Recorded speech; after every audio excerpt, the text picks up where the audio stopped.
So இயேசு வந்து அவரோட விஷனை எப்படி வச்சிருந்தாருன்னா, அந்த ஒரு மனுஷனை என்னால காப்பாற்ற முடிஞ்சுச்சுன்னா, அந்த ஒரு மனுஷனை என்னால ரட்சிப்புக்குள்ள கொண்டு வர முடிஞ்சுச்சுன்னா, அந்த ஒரு மனுஷனோட வாழ்க்கை என்னால மாற்ற முடிஞ்சுச்சுன்னா, that vision is worth it. அந்த தரிசனத்திற்கு என்ன செய்யணுமோ அதெல்லாம் நான் செய்வேன் அப்படின்றது. பிள்ளைங்களுக்கு ஸ்கூல் ஃபீஸ் கட்டணும்னு வரும்னு வச்சுக்கோங்களேன். ஸ்கூல் ஃபீஸ் கட்டணும், சரிங்களா? ஸ்கூல் ஃபீஸ் கட்டணும்னு ஒண்ணு யூஸ்வலா நம்ம என்ன யோசிப்போம், நம்ம கிட்ட என்ன யோசிப்போம். நான் என்ன பண்ணுவேன்னா, கொஞ்சம் எழுதுவேன் ஸ்கூல் ஃபீஸ் இவ்வளவு கட்டணும் அப்படின்னு எழுதி, ஆண்டவரே நன்றி சொல்கிறேன், இந்த ஃபீஸை எனக்கு நீங்க கொடுத்ததுக்காக நன்றி. I thank you Lord that you have given me this fees அப்படின்னு சொல்லி எழுதுவேன். நிறைய விஷயம் எழுதிருக்கேன், சிம்பிளான விஷயம் எழுதிருக்கேன். நாளைக்கு நீ உயிரோட இருப்பியான்னு உனக்கு தெரியுமா? இன்னைக்கு நைட்டே உன் ஜீவன் உன்னை விட்டு பிரிஞ்சு போயிடுச்சா? இது ரொம்ப காமன். இதெல்லாம் இந்த ரிலீஜியஸ் பேக்ரவுண்ட்ல இருந்து வந்தா தெரியும். எனக்குலாம் சொல்லுவாங்க, நைட்டு ஜோம் பண்ணிட்டு படுத்துரு, ஏன்னா நாளைக்கு நீ எந்திரிப்பியான்னு கூட தெரியாது. நான் சின்ன பையன், என்கிட்ட சொல்ற பேச அது இப்படிதான் சொல்லி வளர்த்தாங்க. நம்ம ஜோம் பண்ணிட்டு படுத்துரு, நாளைக்கு நீ எந்திரிப்பியா அப்படின்னு தெரியாம. எனக்கு என்ன புரியலன்னா, ஆண்டவர்னா அவ்வளவு மோசமானவரா? 10 வயசு பையன் ஜோம் பண்ணிட்டு படுக்கலன்னு அவனை அன்னைக்கு நைட்டு தூக்கி போடுது. Right your vision and read it every day. ஏன் படிக்கணும், ஏன் எழுதணும், ஏன் படிக்கணும்? ஆண்டவருடைய மாடல், ஆண்டவருடைய கிரியேட்டிவ் ஃபோர்ஸ், ஆண்டவருடைய கிரியேட்டிவ் பவர் எப்படி வேலை செய்யுது என்றால் வார்த்தையின் மூலமாக தான் வேலை செய்யுது. அப்படி சப்போஸ் உங்களுக்கு வந்து எதுவும் தோணலன்னா உட்காந்து ஆண்டவர்கிட்ட கேளுங்க, ஆண்டவரே எனக்கு சில காரியங்களை காமிங்க, ஆண்டவரே வேற என்ன நான் செய்யணும்னு சொல்லுங்க. உங்களுக்கு ஆண்டவர் ஐடியாஸ் கொடுப்பாரு, அதையும் எழுதுங்க. எழுதிட்டு அதை டெய்லி வந்து படிங்க. ஏன்னா நீங்க எழுதும் பொழுது, அதை படிக்கும் பொழுது அதுக்கு ஒரு உருவத்தை கொடுக்குறீங்க. You are giving it a form.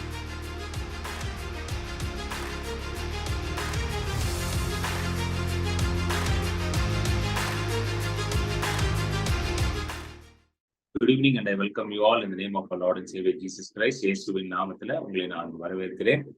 So இந்த வருடத்தோட கடைசி ஜூம் மீட்டிங் இது. இன்னைக்கு என்ன பேசலாம்னு யோசிக்கும் பொழுது, ஒரு நெக்ஸ்ட் இயருக்கான ஒரு விஷன் செட்டிங் செய்தியாக இருக்கலாம் அப்படின்ற மாதிரி எனக்கு மைண்ட்ல ரொம்ப வந்து கான்ஸ்டன்டா வந்து கொண்டே இருந்துச்சு. இது ஆக்சுவலி இந்த லாஸ்ட் ஒரு 1 வீக்காக இந்த செய்தி வந்து எனக்குள்ள ஓடிக்கொண்டே இருந்துச்சு. So I think this will also help you to set a vision for the next year. So அடுத்த வருஷத்துக்கான தரிசனத்தை நீங்க வந்து செட் பண்றதுக்கான ஒரு செய்தியாக இருக்கும் நான் நம்புறேன். ஸோ இதை வந்து நம்ம தொடர் பகுதியாக பார்த்துட்டு இருக்கோம், keys for your break through, உங்களுடைய அற்புதத்திற்கான திருவுகோள்கள். ஸோ அதுல வந்து இது வந்து 3வது பாகம். This is the third part of the keys for your breakthrough series. So முதல் 2 பாகம் வந்து நன்றி செலுத்துதல், எப்படி நன்றி உள்ள ஒரு இதயத்தோட இருக்கணும், எப்படி நன்றி செலுத்தும் பொழுது நம்மளுடைய அற்புதத்தை பெற்றுக்கொள்கிறோம் அப்படின்ற காரியங்கள்லாம் பார்த்தோம். இது வந்து third part of the series, உங்களுடைய அற்புதத்தின் திறவுகளுக்கான தேர்ட் பார்ட். ரொம்ப முக்கியமான ஒரு விஷயம் என்னன்னா, தரிசனத்தை குறித்து பார்க்கலாம் அப்படின்ற ஒரு எண்ணம் வந்துச்சு. இல்ல மெயினா தரிசனத்தை குறித்து பார்க்கறதோட எப்படி தரிசனத்தை வந்து நம்ம வந்து நிறைவேற்றுறது, how do I fulfil my vision. So இந்த காரியத்தை குறித்து தான் பார்க்க போறோம். ஹாபக்கூக் 2 2, 3, 4 வசனங்கள் படிப்போம். ஹாபக்கூக் சாப்டர் 2 verses 2, 3 and 4. குறித்த காலத்துக்கு தரிசனம் இன்னும் வைக்கப்பட்டிருக்கிறது, முடிவிலே அது விளங்கும். அது பொய் சொல்லாது. அது தாமதித்தாலும் அதற்கு காத்திரு. அது நிச்சயமாய் வரும், அது தாமதிப்பதில்லை. இதோ அகங்காரியா இருக்கிறானே, அவனுடைய ஆத்துமா அவனுக்குள் செம்மையானதல்ல. தன் விசுவாசத்தினாலே நீதிமான் பிழைப்பான். ஹாபக்கூக் 2:2 போடுங்க, அதுல இருந்தா நம்ம படிக்கணும். ஹாபக்கூக் 2:2. அப்பொழுது கர்த்தர் எனக்கு பிரதியுத்தரமாக, நீ தரிசனத்தை எழுதி அதை கடந்தோடுகிறவன் வாசிக்கும்படி பலகைகளிலே தீர்க்கமாக வரை. இதுதான் ரொம்ப முக்கியமான. தரிசனத்தை என்ன பண்ணணும், எழுதணும். Write the vision and make it plain on tablets. தரிசனத்தை தீர்க்கமாக பலகையில எழுது. இது வந்து சிம்பிளா சொல்லணும்னா, தரிசனத்தை எழுத வேண்டும். இதுதான் அதோட meaning. Write down your vision. உங்க தரிசனத்தை நீங்க எழுதணும். சோ வாழ்க்கை பயணத்துல நம்ம போகும் பொழுது அந்த எழுதப்பட்ட தரிசனத்தை நாம் எடுத்து என்ன பண்ண வேண்டியதா இருக்கு, படிக்க வேண்டியதா இருக்கு. இதுதான் இந்த பகுதியில ஆண்டவர் சொல்லக்கூடிய ஒரு காரியம். ஏன் தரிசனம் வேண்டும், ஏன் தரிசனத்தை எழுத வேண்டும்? சோ அதை கொஞ்சம் பார்க்கலாம். why do we need vision and why do we have to write our vision? ஏன் தரிசனம் வந்து ரொம்ப முக்கியமா இருக்குன்னா, நீதிமொழிகள் 29:18 படிப்போம். Proverbs 29:18.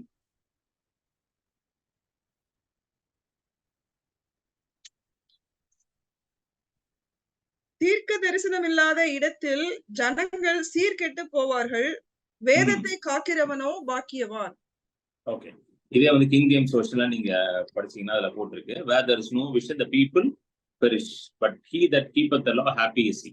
இதே New king James New International Version NIV-ல பார்க்கலாம். NIV-ல அது போடு Vijay. where there is no revelation people cast off restraint அப்படின்னு வருது. NKJV-ல வந்து people perish அப்படின்னு வருது. ஸோ நல்லா கவனிங்க, இதுல 2 காரியங்கள் நம்ம புரிஞ்சுக்கலாம். தரிசனம் இல்லாத இடத்துல மக்கள் வந்து என்ன ஆயிடுறாங்கன்னா அழிந்து போறார்கள். இன்னொரு மொழிபெயர்ப்பு என்ன சொல்லுதுன்னா, தரிசனம் இல்லாத இடத்துல மக்கள் வந்து எப்படி இருக்காங்கன்னா ஒரு self control, cast off restrain அப்படின்னா செல்ஃப் கண்ட்ரோல் இல்லாம, ஒரு இச்சை அடக்கம் இல்லாமல் இஷ்டத்துக்கு வாழ்றது. இன்னைக்கு வந்து நிறைய பேர் உலகத்துல பாத்தீங்கன்னா இஷ்டத்துக்கு வாழ்றாங்க. அதாவது ஏதோ வாழ்ந்தோம், சாப்பிட்டோம், தூங்கினோம், எந்திரிச்சோம், அப்புறம் வேலைக்கு போயிட்டு வந்தோம், இப்படின்னு ஒரு லெத்தார்ஜிக் லைஃப் ஸ்டைல், ஒரு நார்மல் லைஃப் ஸ்டைல், ஒரு மீடியாக்கர் லைஃப் ஸ்டைல் இருக்கிறதுக்கு காரணம் என்னன்னா தரிசனம் இல்லாததான். இன்னைக்கு நிறைய பேர் வந்து உலகத்துல பாத்தீங்கன்னா அவங்கள்ட்ட போய் கேட்டீங்கன்னா, எப்பா உனக்கு என்னப்பா வாழ்க்கையில தரிசனம்? என்னங்க தரிசனம், டெய்லி காலையில ஆஃபீஸ்க்கு போகணுங்க, சம்பாதிக்கணுங்க, அதுக்கப்புறம் வீட்டுக்கு வரணும், டிவி பார்க்கணும், சனி ஞாயிறு ஆனா ஏதோ ஒரு இடத்துக்கு வெளியே போனோம், ஊர் சுத்தணும், மாலுக்கு போனோம். இதுதான் என்னது நிறைய பேரோட லைஃப் ஸ்டைலாவே இருக்கு. பாத்துக்கீங்களா? அன்னைக்கெல்லாம் வந்து ஒரு தடவை ஒரு டிவி ப்ரோக்ராம் ஏதோ ஒண்ணுல போட்டிருந்தாங்க, ஒரு டிபேட் ப்ரோக்ராம்ல ஒரு சின்ன ஒரு கிளிப்பிங் மட்டும் பார்த்தேன், யூடியூப்ல யாரோ போட்டிருந்தாங்க. சனி ஞாயிறுல வித்தியாசமா ஏதோ பண்ணணும்னு நினைக்கிற கப்புள்ஸ் அப்படின்ற மாதிரி ஒரு இது போட்டிருந்தாங்க. அதாவது வித்தியாசமா ஏதோ பண்ணுவாங்க சனி ஞாயிறுல. அதுல ஒருத்தர் வந்து சொல்றாரு, அவரு எனக்கே கேட்கறதுக்கு ரொம்ப இதா இருந்துச்சு. ஒரு ஹஸ்பண்ட் சொல்றாரு, என் ஒய்ஃப் வந்து என்னை ஒரு இடத்த கூட்டிட்டு போயிட்டாங்க சார், நேற்று சனிக்கிழமை. அது பாத்தீங்கன்னா பேய் வீடு, அது பேரு. அதுக்கு 1000 ரூபாய் டிக்கெட்டா, 1000 ரூபாய் டிக்கெட் கொடுத்து நாங்க உள்ள போனோம். ஸோ 1 மணி நேரத்துக்கு நம்மள வந்து பயம் காட்டுவாங்க, உள்ள பேய் வர மாதிரி பயம் காட்டுறது. அப்போ அவர் சொல்றாரு, நான் 1000 ரூபாய் கொடுத்து உள்ள போய் பயந்து வேற வெளியே வந்தேன் அப்படின்னு. அப்போ வந்து அந்த இது டிபேட் நடத்துறாரு பாத்தீங்களா, அவர் கேட்கிறாரு. அவர் என்ன கேட்கிறாருன்னா, ஏன் நீங்க இப்படி பண்றீங்க, 1000 ரூபாய் கொடுத்து இப்படி நீங்க போகணுமா அப்படின்னு கேட்டதுக்கு அவங்க ஒய்ஃப் சொல்றாங்க, இல்ல சார், மண்டே டு ஃப்ரைடே வேலை செய்யறோம், சனிக்கிழமை ஒரு வித்தியாசமா ஏதாவது பண்ணலாமே, இருக்கிற காசை எப்படி செலவு பண்ணணும்னு தெரியாம வித்தியாசமா ஏதாவது பண்ணலாம்னு சொல்லிட்டு 1000 ரூபாய் கொடுத்து போய் பயந்துட்டு வராங்க. ஸோ இதுக்கு பேர் தான் என்னது, நிறைய நேரத்துல தரிசனம் இல்லைன்னு சொல்லலாம். ஸோ தரிசனம் இல்லைன்னு வச்சுக்கோங்களேன், இப்படிதான் என்ன பண்ணணும்னு தெரியாம வாழ்ந்துட்டு இருப்போம். எதுக்கு சாப்பிடுறோம், எதுக்கு தூங்குறோம், எதுக்கு வேலை செய்யறோம், எதுக்கு பணம் சம்பாதிக்கிறோம், எதுவுமே தெரியாம இஷ்டத்துக்கு வாழ்றது. ஸோ வேதம் தெளிவா சொல்லுது, தரிசனம் இல்லாத இடத்துல ஜனங்கள் அழிந்து போறார்கள், தே பெரிஷ். அது மட்டும் இல்லாம தரிசனம் இல்லாத ஜனங்கள் எப்படி இருக்காங்கன்னா செல்ஃப் கண்ட்ரோல் இல்லாம இருக்கிறாங்க, இச்சை அடக்கம் இல்லாமல் இருக்காங்க, இஷ்டத்துக்கு வாழ்வாங்க. சும்மா கோயிங் வித் த ஃப்ளோ அப்படின்னு கேள்விப்பட்டிருக்கீங்களா? கோயிங் வித் த ஃப்ளோனா அப்படியே ஆத்தோட வெள்ளத்தோட அடிச்சுட்டு போறது. சில பேர் பாத்துருக்கீங்களா? எப்படி இருக்கீங்க அப்படின்னு கேட்டாலும் என்ன சொல்லுவாங்க, ஏதோ போகுது அப்படின்னு. உங்களுக்கு டெஃபினட்டா ஒரு ஆன்சர் சொல்ல தெரியாது. எப்படி இருக்கீங்கன்னா ஏதோ போகுது. ஏதோ போகுதுன்னு என்ன அர்த்தம்? வாழ்க்கை போற பகுதியில நானும் அது கூட அப்படியே அடிச்சுட்டு போயிட்டு இருக்கேன். ஆத்துல அப்படியே குதிச்சிங்கன்னு வச்சுக்கோங்களேன், என்ன ஆகும்? ஆறு அடிச்சுட்டு போற இடத்துல நம்மளும் அடிச்சுட்டு போவோம். அதே போலதான் நிறைய பேர் என்ன பண்றாங்க, தரிசனம் இல்லாதவர்கள் வாழ்ந்து கொண்டிருக்காங்க. ஒரு எதிர்நீச்சல் இருக்காது. when there is vision you will go against the flow, you will not go with the flow. தரிசனம் இருக்கும் பொழுது நீங்க எப்படி இருப்பீங்கன்னா அந்த ஆத்தோட அடிச்சுட்டு போக மாட்டீங்க, ஆத்துக்கு எதிர்நீச்சல் போட்டு போவீங்க. எத்தனை பேருக்கு புரியுது? இன்னைக்கு நிறைய பேர் ஆத்தோட அடிச்சுட்டு போற ஆள் தான் இருக்காங்க, எதிர்நீச்சல் போடுற ஆளே கிடையாது. அப்படியே 10ஓட 11 என்ன இருக்கு போறது. எல்லாத்துலயுமே எல்லா விஷயத்திலுமே அப்படிதான் இருக்கிறாங்க. அது அதனாலதான் வேதம் தெளிவா போட்டிருக்கு, தரிசனம் இல்லாதவர்கள் என்ன ஆறாங்களா, அழிந்து போறாங்க. தரிசனம் இல்லாத மக்கள் எப்படி இருக்காங்க, இச்சை அடக்கம் இல்லாமல், செல்ஃப் கண்ட்ரோல் இல்லாம, தே காஸ்ட் ஆஃப் ரெஸ்ட்ரெயின்ட் அப்படின்னு போட்டிருக்கு. சோ அந்த தரிசனம் என்றால் என்ன, வாட் இஸ் விஷன்? சோ விஷன்றது வந்து கொஞ்சம் சிம்பிளா புரிஞ்சுக்கலாம். ஏன்னா விஷன் அப்படின்னு கேட்கும் போதே நிறைய பேருக்கு வந்து ரொம்ப அது பெரிய விஷயங்க, விஷன்லாம் வந்து இருக்கணும்னா நான் பெரிய ஆளா இருக்கணும், நான் பெரிய ஆளா இருந்தாலும் எனக்கு விஷன் இருக்கும் அப்படின்னு நிறைய பேர் நினைச்சிட்டு இருக்காங்க. பட் சிம்பிளா நான் சொல்றேன், இப்ப நம்ம எல்லாருக்குமே வந்து பிசிக்கல் விஷன் இருக்கு, கரெக்டா? we all have physical vision. physical vision என்னது? இந்த 2 கண்களால உங்களால என்ன பண்ண முடியும், பார்க்க முடியுதா இல்லையா? அதனாலதான் நீங்க மீட்டிங் உட்காந்து பாத்துக்கிட்டு இருக்கீங்க, நீங்க பாத்துக்கிட்டு இருக்கீங்க, நானும் உங்களை பாத்துக்கிட்டு இருக்கேன் ஒரு டிவைஸ் மூலமாக. So there simple vision. So இப்போ சப்போஸ் வந்து கொஞ்சம் நீங்க இமேஜின் பண்ணி பாருங்க, ஒரு 1 hour வந்து உங்க கண்ணை மூடி விஷன்லெஸ்ஸா கண்ணை மூடிட்டு 1 hour நீங்க வந்து உங்க வீட்டுல இருக்கிற வேலைகள்லாம் செய்யணும், இல்ல நீங்க வெளியே கிளம்பி போகணும், ஏதோ ஒண்ணு. பட் 1 hour நீங்க வந்து கண் இல்லாதது போல வாழணும், விஷன் இல்லாம வாழணும். அப்ப எப்படி இருக்கும் உங்க வாழ்க்கை? ரொம்ப கொஞ்சம் மோசமா தான் இருக்கும்ல. கற்பனை பண்ணியே பார்க்க முடியல. இப்போ கண்ணை மூடிட்டு இங்க இருந்து இன்னொரு ரூமுக்கு போனதுனாலுமே எப்படி இருக்கு, நமக்கு கஷ்டமா தான் இருக்கு. கண்ணை மூடிட்டு ஒரு வேலையை செய்யணும்னா கஷ்டமா இருக்கு. கண்ணை மூடிட்டு ஒரு கடைக்கு போக முடியுமா? முடியாது. சோ விஷன் இல்லாம இருக்கும் பொழுது உங்களுடைய வாழ்க்கை எப்படி இருக்குது? ரொம்ப கடினமா இருக்குது. அது மட்டும் இல்லாம இட் இஸ் நாட் என்ஜாயபிள். ரொம்ப முக்கியமான காரியம் என்னன்னா, ஒரு என்ஜாயபிள் லைஃப் ஸ்டைல் இல்லை. கரண்ட் இல்லைன்னா உங்களுக்கு எப்படிங்க இருக்கும் சொல்லுங்க? இப்ப சொல்லுங்க, இப்ப கரெக்டா இருக்கும். கரண்ட் இல்லைன்னா எப்படி இருக்கு வீட்டுல? கொஞ்சம் ஒரு மாதிரி தானே இருக்கு. இப்போ நீங்க வந்து குளிர் காலத்திலே பாத்தீங்கன்னா, இப்ப ஊட்டி, கொடைக்கானல் அங்கெல்லாம் போய் தங்குவாங்க. ஆனா அங்கேயும் வந்து மக்கள் வந்து என்ன சொல்றாங்கன்னா, பவர் இல்லைன்னா எங்களுக்கு கொஞ்சம் கஷ்டமா இருக்கும் அப்படின்ட்டு. அவங்களுக்கு ஏசி தேவையில்ல, ஃபேன் தேவையில்ல. ஆனாலும் வாட் தே எக்ஸ்பெக்ட், வீட்டுல பவர் இருக்கணும், கரண்ட் இருக்கணும். ஏன்னா அதன் மூலமாக என்ன உண்டாகுது? வெளிச்சம் உண்டாகுது, லைட் வரும். ஸோ லைட் இருக்கிற இடத்துலதான் விஷன் இருக்குது. புரியுதா உங்களுக்கு சொல்றது? சோ விஷன் இல்லாத வாழ்க்கை வந்து எப்படி இருக்குது? ரொம்ப ஒரு போரிங் லைஃப் ஸ்டைலு, ரொம்ப ஒரு எப்படி சொல்றது, அது ஒரு வாழ்றதுக்கு ஏற்ற ஒரு வாழ்க்கை இல்ல. விஷன் இருக்கிற வாழ்க்கை தான் எப்படி இருக்குது? ஒரு என்ஜாயபிள் லைஃப் ஸ்டைலா இருக்குது. சோ நமக்கு இந்த கண் இருக்கிறதே, ஆண்டவர் எதுக்கு நமக்கு இந்த கண்ணை கொடுத்திருக்காரு? லைஃபை என்ஜாய் பண்ணி வாழ்றது தான் கண்ணே கொடுத்திருக்காரு. புரியுதா உங்களுக்கு சொல்றது? கண்ணே எதுக்கு ஆண்டவர் கொடுத்திருக்காரு? லைஃப் என்ஜாய் பண்ணி வாழணும். ஆனா வெறும் இந்த கண்ணை மட்டும் வச்சு வாழ்றதுக்கு ஆண்டவர் நம்மளை படைக்கல. There should be an inner vision. ஒரு உள்ளான ஒரு தரிசனம் தேவைப்படுது. அந்த இன்னர் விஷன் என்னன்னா, தேவன் எதற்காக என்னை படைத்திருக்கிறாரோ அதை நான் பார்த்து அதை நோக்கி நான் வாழ வேண்டியதா இருக்கு. புரியுதா உங்களுக்கு சொல்றது? For what God has created me, I need to see that and I need to live for that. அதுதான் இன்னர் விஷன். வெறும் பாக்குறத வச்சே வாழ முடியாது. சோ இந்த விஷன் என்ன பண்ணுதுன்னா, ஒரு தரிசனம் உள்ள மனுஷன் எப்படி இருக்கிறான்னா, அநேகருக்கு ஆசீர்வாதமா இருக்கிறான். ஒரு தரிசனம் உள்ள மனுஷன் வந்து எப்படி இருக்கான்? he is a blessing to many people. தரிசனம் இல்லாதவங்களை முக்காசி தரிசனம் இல்லாதவங்களை பாத்தீங்கன்னா, நான் பார்த்திருக்கிறேன். Usually their lifestyle is self centred. Self சென்டர்னா தங்களை நோக்கி தான் அவங்க வாழ்க்கையை ஓடும். அவன் மத்தவனை பத்தி எல்லாம் கவலையே கிடையாது அவனுக்கு. ஏன்னா அவனுக்கு தரிசனமே கிடையாதுனால அவனுக்கு மத்தவன் இருந்தானே கெட்டு போனானே அப்படிதான் வாழ்வான். நான் சாப்பிட்டேன், நான் தூங்குனேன், நான் எந்திரிச்சு போனேன், இவ்வளவுதான் அவனுக்கு மைண்ட்ல இருக்குமே தவிர, மத்தவன் நல்லா இருக்கானா, மத்தவன் வாழ்க்கைக்கு எதாவது பண்ண முடியுமா, அந்த ஒரு இதே இருக்காது. சோ தரிசனம் இல்லாதவர்கள் வந்து மற்றவர்களுக்கு ஆசீர்வாதமா இருக்கவே முடியாது.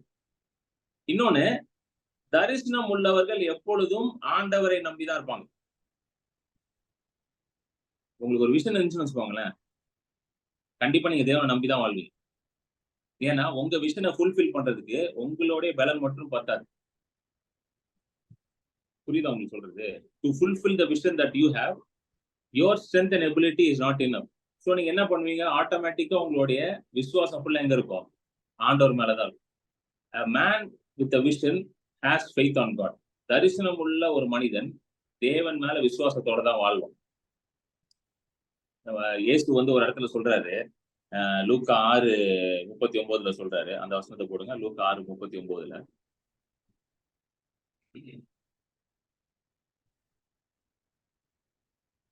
பின்னும் அவர் ஒரு உவமையை அவர்களுக்கு சொன்னார். குருடனுக்கு குருடன் வழிகாட்ட கூடுமோ? இருவரும் பள்ளத்தில் விழுவார்கள் அல்லவா?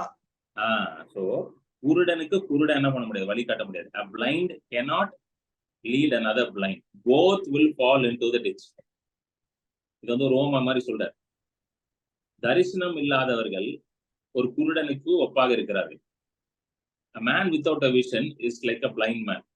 He cannot lead anyone. அவன் யாரையுமே அவன் என்ன பண்ண முடியாது? அவன் வழி காட்ட முடியாது. See, it is very important that we have a vision for our life. நல்லா புரிஞ்சுக்கோங்க. உங்களுக்கு என்ன ஏஜ் வேணா இருக்கலாம். You can be in any age group. ஏன்னா இந்த மீட்டிங்ல இருக்கிறவங்க ஒவ்வொருத்தரும் ஒரு ஏஜ் குரூப்ல இருக்கீங்க. ஒருத்தர் வந்து 30s இருக்கலாம், ஒருத்தர் 40s இருக்கலாம், சில பேர் 50s இருப்பீங்க, சில பேர் ஈவன் 60s இருப்பீங்க. No matter what, you need to have a vision for your life. உங்க வாழ்க்கைக்கு ஒரு தரிசனம் இருக்கும். அந்த தரிசனம் வந்து ரொம்ப பெருசா, அதாவது நீங்க உடனே இப்படி நினைச்ச கூடாது. ஓகே, நான் வந்து உடனே வந்து ஐயோ எனக்கு என்னால இவ்வளவுதாங்க முடியும், அதனால நான் இப்படி ஒரு நாளா எப்படிங்க தரிசனம் வச்சிருக்க முடியும், நான் ஒரு சாதாரண ஆளுங்க, எனக்கு எப்படிங்க தரிசனம்? அப்படி கிடையாது. உங்க தரிசனம் வந்து ஏதோ ஒரு பெரிய ஒரு காலேஜ் கட்டணும், ஒரு யூனிவர்சிட்டி கட்டணும், அந்த அளவுக்கு இல்லைனாலும் பரவாயில்ல, ஏதாவது ஒரு மனுஷனோட வாழ்க்கையாவது நான் இம்பாக்ட் பண்ணணும், அந்த அளவுக்கு தான் தரிசனம் இருந்தா போதும். நிறைய பேர் விஷன் ஒண்ணு, பில்கேட்ஸ் மாதிரி ஆகணும் போல, அதான் விஷனா இருக்கணும், இல்ல நான் வந்து ஒரு யூனிவர்சிட்டியை உருவாக்கணும், இல்ல நான் ஒரு புது பிசினஸ் உருவாக்கணும், இல்ல ஒரு பெரிய ஒரு ஹோம் ஒன்று செட்டப் பண்ணணும், ஒரு ஓல்டேஜ் ஹோம் செட்டப் பண்ணணும், ஒரு ஆர்ஃபனேஜ் செட்டப் பண்ணணும், இல்ல ஒரு பெரிய ஒரு ஊழியத்தை செட்டப் பண்ணணும். இது கிறிஸ்தவர்களுக்கு உண்டான தரிசனம் சொல்ல. ஒரு நார்மல் பர்சன் வேற மாதிரி யோசிப்பான். அதுதான் தரிசனம் நினைக்கிறாங்க. இல்ல இல்ல இல்ல. Vision is something that will help you to empower another person. அது ஒரு சின்ன விஷனா கூட இருக்கலாம். அது அதன் மூலமாக இன்னொருத்தர் என்ன பண்ணுவாங்க, பயனடைவாங்க. அப்படிப்பட்ட ஒரு விஷனை நீங்க கிரியேட் பண்ணிக்கோங்க உங்க லைஃப்ல. It is very important you create something like that in your life. என் மூலமாக another பர்சன், இன்னொரு மனுஷனோட வாழ்க்கை வந்து என்ன ஆயிடுச்சு, முன்னேற்ற பாதைக்குள்ள போயிடுச்சு. 1% at a time. See, இயேசு வந்து ஒரு தெளிவான விஷயம்ல இருந்தாருங்க. நீங்க இயேசுவோட கதையை எடுத்து படிச்சு பாத்தீங்கன்னா தெரியும். அவர் ஒரு தெளிவான விஷயம்ல இருந்தார். அவர் என்ன சொல்றாருன்னா, ஒரு ஆடு தொலைஞ்சு போனாலும் அந்த ஒரு ஆடை நான் தேடி போவேன். அதான் அவரோட விஷயமே.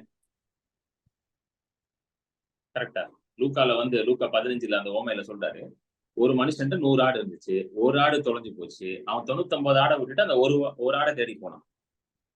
சோ இயேசு வந்து எப்படி இருந்தாருன்னா, ஒருத்தன் வந்து என்னை விட்டு விலகி போனாலும் அந்த ஒருத்தனுக்காக நான் எவ்வளவு தூரம்னாலும் தேடி அவனை போய் ரீச் பண்ணி அவன் திரும்ப என்ன கொண்டு வருவேன், மீட்டு கொண்டு வருவேன். அதுதான் என்னோட தரிசனம் அப்படின்றத வச்சிருந்தாரு. மார்க் 5 போய் பாத்தீங்கன்னா, அந்த ஒரு பிசாசு பிடிச்சுவான். 1000 பிசாசு, லேகியோன் 1000 பிசாசு அவனுக்குள்ள இருக்கு. அந்த ஒரு மனுஷனுக்காக காற்றையும் கடலையும் புயலையும் தாண்டி அவர் என்ன பண்றாரு, ஒரு இடத்துக்கு போறாரு. அந்த ஒரு மனுஷனுக்கு தான். அந்த ஒரு மனுஷனை போய் அந்த ஒரு மனுஷனை விடுதலை ஆகிட்டு திரும்ப வந்துடுறாரு. சோ இயேசு வந்து அவரோட விஷனை எப்படி வச்சிருந்தாருன்னா, அந்த ஒரு மனுஷனை என்னால காப்பாற்ற முடிஞ்சா, அந்த ஒரு மனுஷனை என்னால ரட்சிப்புக்குள்ள கொண்டு வர முடிஞ்சுன்னா, அந்த ஒரு மனுஷனோட வாழ்க்கை என்னால மாற்ற முடிஞ்சுன்னா, that vision is worth it. அந்த தரிசனத்திற்கு என்ன செய்யணுமோ அதெல்லாம் நான் செய்வேன் அப்படின்ற. புரியுதா உங்களுக்கு சொல்றது? இதுதான் very important. If I can touch 1%, இதை நீங்க வச்சுக்கோங்க, உங்க தரிசனமா வச்சுக்கோங்க. ஒரு மனுஷனுக்கு நீங்க செய்ய முடியுமா? அதை ஃபர்ஸ்ட் பாருங்க. நான் ஊழியத்துக்கு வந்த புதுசுல 2014 ஜனவரியில நான் ஊழியத்துக்கு வந்த புதுசுல ஆண்டவர் எனக்கு கொடுத்த தரிசனம் இதுதான். Can you go even for 1%? இதான் அந்த ஆண்டோட கேட்டார். ஒரு மனுஷனுக்காக நீ போகணும்னா நீ போவியான்னு கேட்டாரு. நான் ஆண்டவர் சொன்னேன், ஆமா ஆண்டவரே, ஒரு மனுஷன் தான் அங்க இருப்பான். அந்த ஒரு மனுஷனுக்காக நான் வந்து பல மைல் தூரம் நான் போகணும், ஒரு ஸ்ட்ரெயின் பண்ணி நான் போனா நான் டெஃபினெட்லி ஐ வில் கோ அப்படின்னு சொன்னேன். ஏன்னா இயேசு அப்படிப்பட்ட ஒரு ஊழியத்தை தான் செஞ்சார். இயேசு எங்க போனாலும் ஒரு ஆளை ஃப்ரண்ட்ல அனுப்பி போய் பார்த்துட்டு வாப்பா, குறைஞ்சது ஒரு 5000 பேர் இருக்கான்னு பாரு, அப்பனா தான் நான் வருவேன். ஒருத்தனுக்காகலாம் டைம் வேஸ்ட் பண்ண முடியாது என்னால. நான் ரொம்ப பிஸி, என் ஸ்கெடியூலோட பிஸி ஸ்கெடியூல். இந்த ஒரு மனுஷனுக்காகலாம் நான் வந்து நிக்க முடியாது அப்படின்னு சொன்னாரா எங்கேயாவது? சொல்லவே இல்லை. whenever he finds someone is waiting for him, அது ஒருத்தனா இருந்தாலும் சரி, 5000 பேர் இருந்தாலும் சரி, அவருக்காக அவர் போவார். இப்படிப்பட்ட ஒரு உன்னதமான தரிசனம் அவருக்குள்ள இருந்துச்சு. So keep your vision very simple. So ரொம்ப நீங்க பெருசா யோசிக்கணும் அவசியம் இல்ல. சிம்பிளா வச்சுக்கிட்டீங்கன்னா, அந்த சிம்பிளான விஷயத்தை நீங்க செய்யும் பொழுது ஒரு பெரிய தரிசனம் அதுல இருந்து உண்டாகும். எடுத்த உடனே நீங்க பெருசா நீங்க நினைக்கலாம், எனக்கு அந்த மாதிரிலாம் தோண மாட்டேங்குது பிரதர், பெருசா எதுவும் எனக்கு தரிசனம் இல்ல பிரதர் அப்படின்னா, சின்னதா ஒரு தரிசனம் இருக்கும் பாத்தீங்களா, ஒரு மனுஷனுக்கு செய்யணும் அப்படின்றதுல அந்த தரிசனத்தை நீங்க சரியா செய்து முடிக்கும் பொழுது பெரிய காரியங்கள் கொண்டு போய் அது விடும். இப்ப நான் ஊழியத்துக்கு வந்த புதுசுல எனக்கு பெருசாலாம் தரிசனம்லாம் கிடையாது. நான் ஓப்பனா சொல்றேன். இப்போ வந்து 10 இயர்ஸ் ஆயிடுச்சு. 14 to 20 இந்த டிசம்பர் முடிவுல எனக்கு 10 இயர்ஸ் ஆயிடும். அப்போ வந்து பெருசா தரிசனம் கிடையாது. நிறைய பேர் கேட்டாங்க என்கிட்ட, இப்போ உனக்கு என்னப்பா தரிசனம் இருக்கு, நீ பாட்டுக்கு ஐடி ஜாபை விட்டுட்டு ஊழியத்துக்கு வந்துட்டு என்ன தரிசனம் இருக்கு? நான் யோசிப்பேன், நமக்கு வந்து பெருசா தரிசனம் எல்லாம் இல்லையே, கடவுள் ஊழியத்துக்கு கூப்பிட்டான்னு வந்துகிட்டோம், இனிமேதான் தரிசனத்தை கண்டுபிடிக்கணும், இப்படிதான் இருந்தேன் நான். புரியுதுங்களா? இனிமேதான் கண்டுபிடிக்கணும். நிறைய என்ன, ஏன்னா சில பேர் எல்லாம் சொல்லுவாங்க, எனக்கு வந்து இப்படிப்பட்ட ஒரு தரிசனம் இருக்கு அப்படின்னா, நான் யோசிப்பேன், நமக்கு அப்படிலாம் ஒண்ணும் தோண மாட்டீங்க அப்படின்னு. அப்பதான் ஆண்டவர் சொன்னார், எப்பா இன்னைக்கு தோணாம இருக்கலாம் உனக்கு பெருசா, ஆனா இன்னைக்கு அந்த ஒரு மனுஷனை போய் நீ தொடர பாத்தியா, அந்த தரிசனம் உனக்கு இருக்குதான்னு கேட்டாரு. நான் சொன்னேன், இருக்கு ஆண்டவரே, ஒரு மனுஷனாலும் நான் உனக்காக போறேன் ஆண்டவரே, அதை நீ ஒழுங்கா செய்ய, அதுக்கப்புறம் அந்த தரிசனம் பெரிய தரிசனமா மாறும். சோ தரிசனம் ரொம்ப முக்கியம். ஒரு கிறிஸ்தவனுக்கு தரிசனம் ரொம்ப முக்கியம். A man who believes in Jesus. இயேசுவை விசுவாசிக்கிற ஒவ்வொருத்தருக்கும் என்ன முக்கியங்க? தரிசனம் வந்து ரொம்ப ரொம்ப முக்கியமா இருக்கும். ஏன்னா ஆண்டவர் வந்து இந்த உலகத்தை உண்டாக்கும் பொழுது ஒரு தரிசனத்தோட தான் உண்டாக்குறார். சரி, சும்மா நம்ம இருக்கிறோம், ஒரு உலகத்தை உண்டாக்குவோம் அப்படின்னு அவர் உண்டாக்கல. இந்த உலகத்தை உண்டாக்கும் போது எப்படி உண்டாக்குறாரு?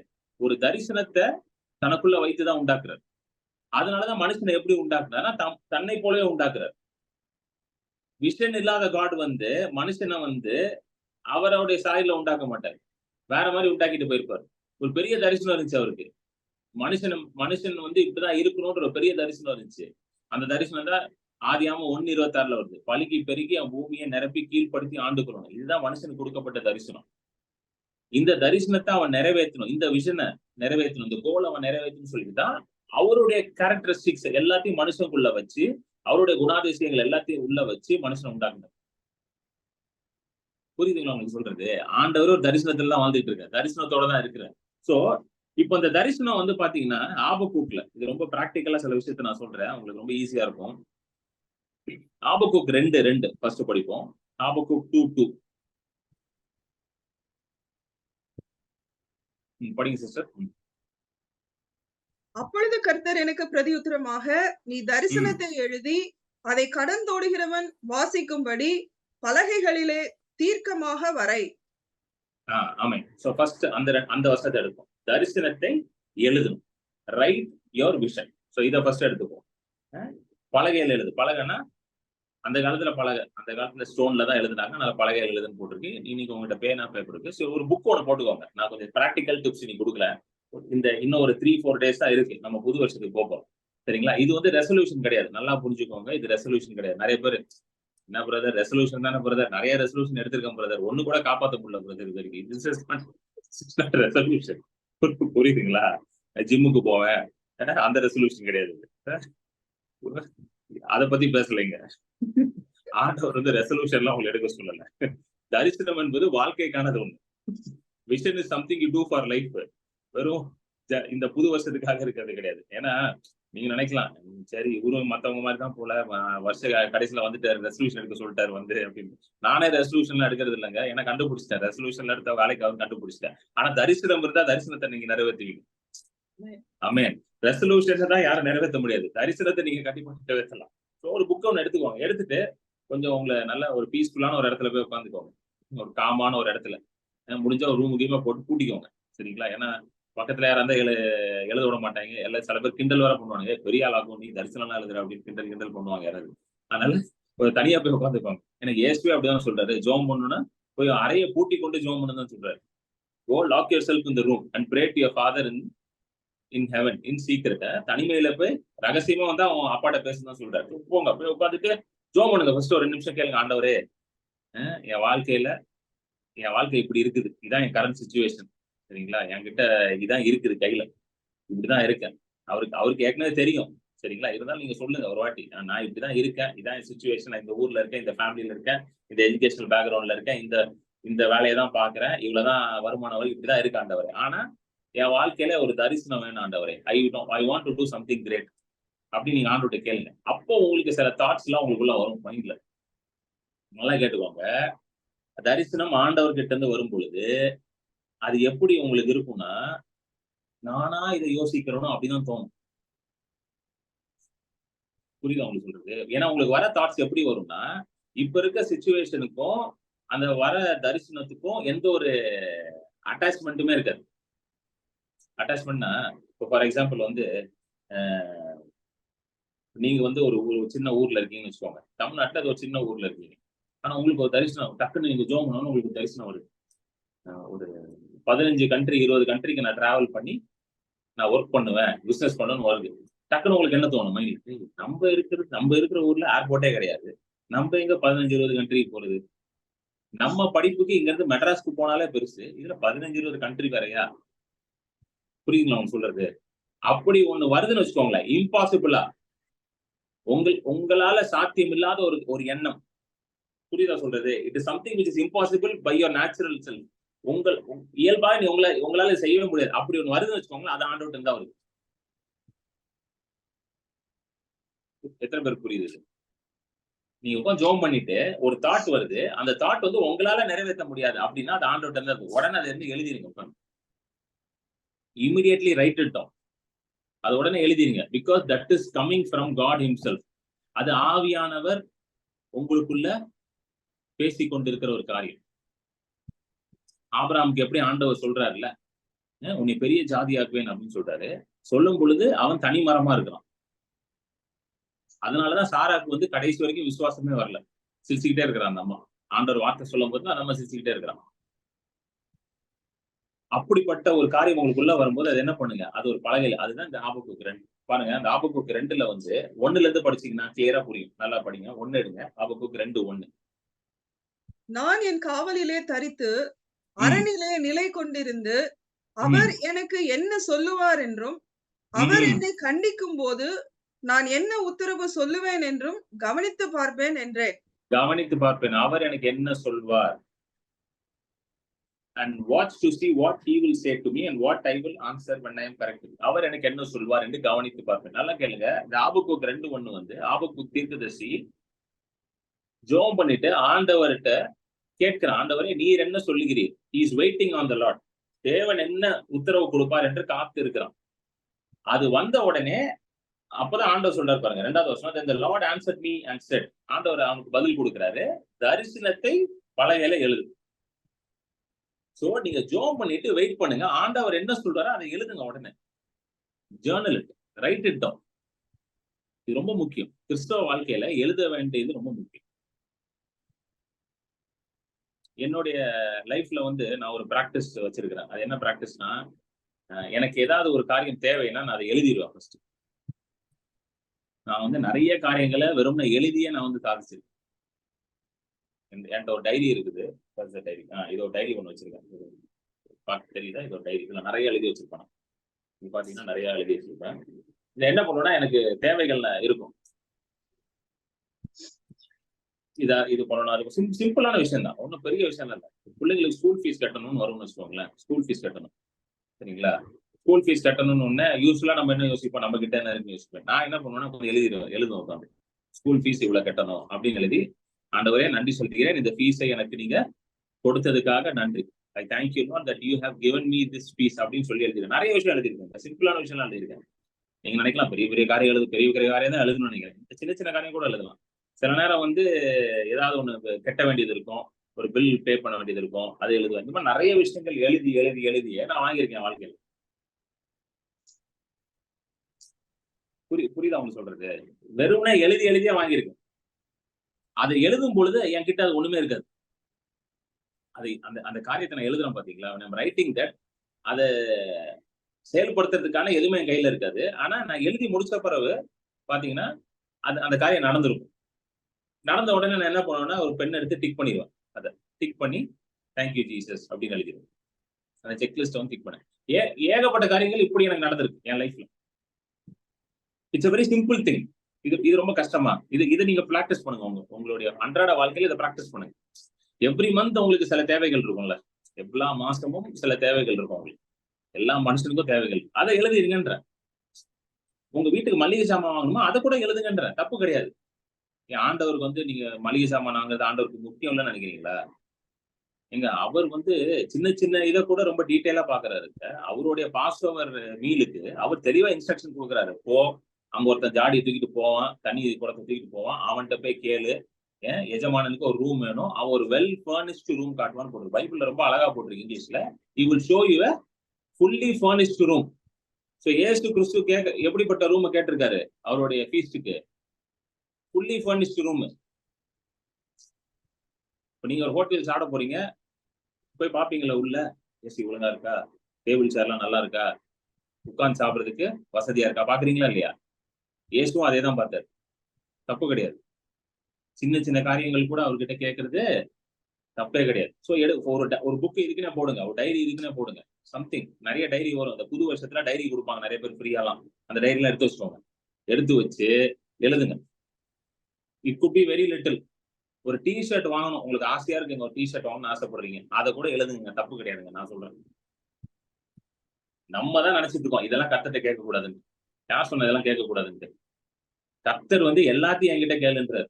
நம்ம தான் இதை மட்டும் கேட்டா போதுங்க. இல்ல எல்லாத்தையும் நீ என்கிட்ட கேட்டு பெற்றுக்கொள். கேட்கிறவன் பெற்றுக்கொள்வான். பாருங்க, இன்னொரு வசனம் காட்டுறேன்.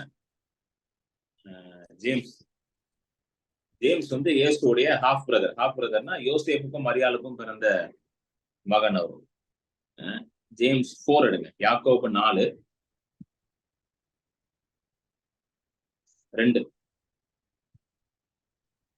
நீங்கள் இச்சித்தும் உங்களுக்கு கிடைக்கவில்லை. ம், நீங்கள் கொலை செய்தும் பொறாமையுள்ளவர்களாயிருந்தும் அடையக்கூடாமற் போகிறீர்கள்.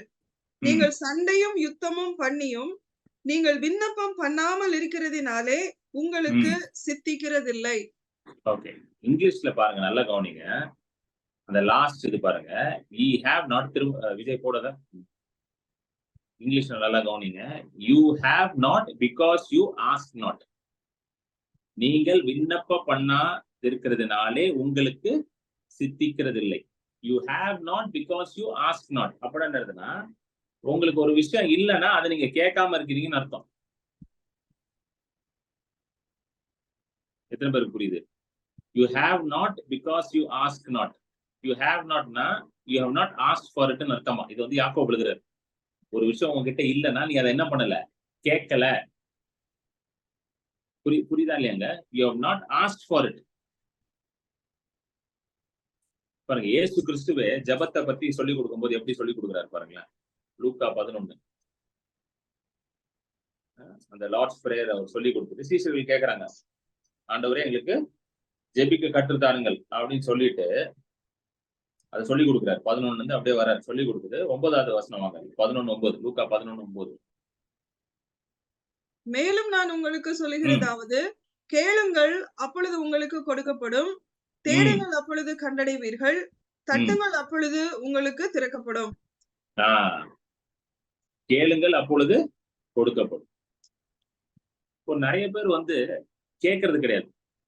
நானே வந்து சில நேரம் வந்து கேட்காம இருந்திருக்கேன். நான் பண்ண தப்புல அது ஒரு தப்பு. ஆண்டவரே சொல்ல, நீ ஏன் கேட்கல அப்படின்னு கேட்பாரு என்கிட்ட. why did you ask me? நம்ம கேட்காம இருக்கிறதுக்கு வந்து நிறைய காரணங்கள் இருக்கு.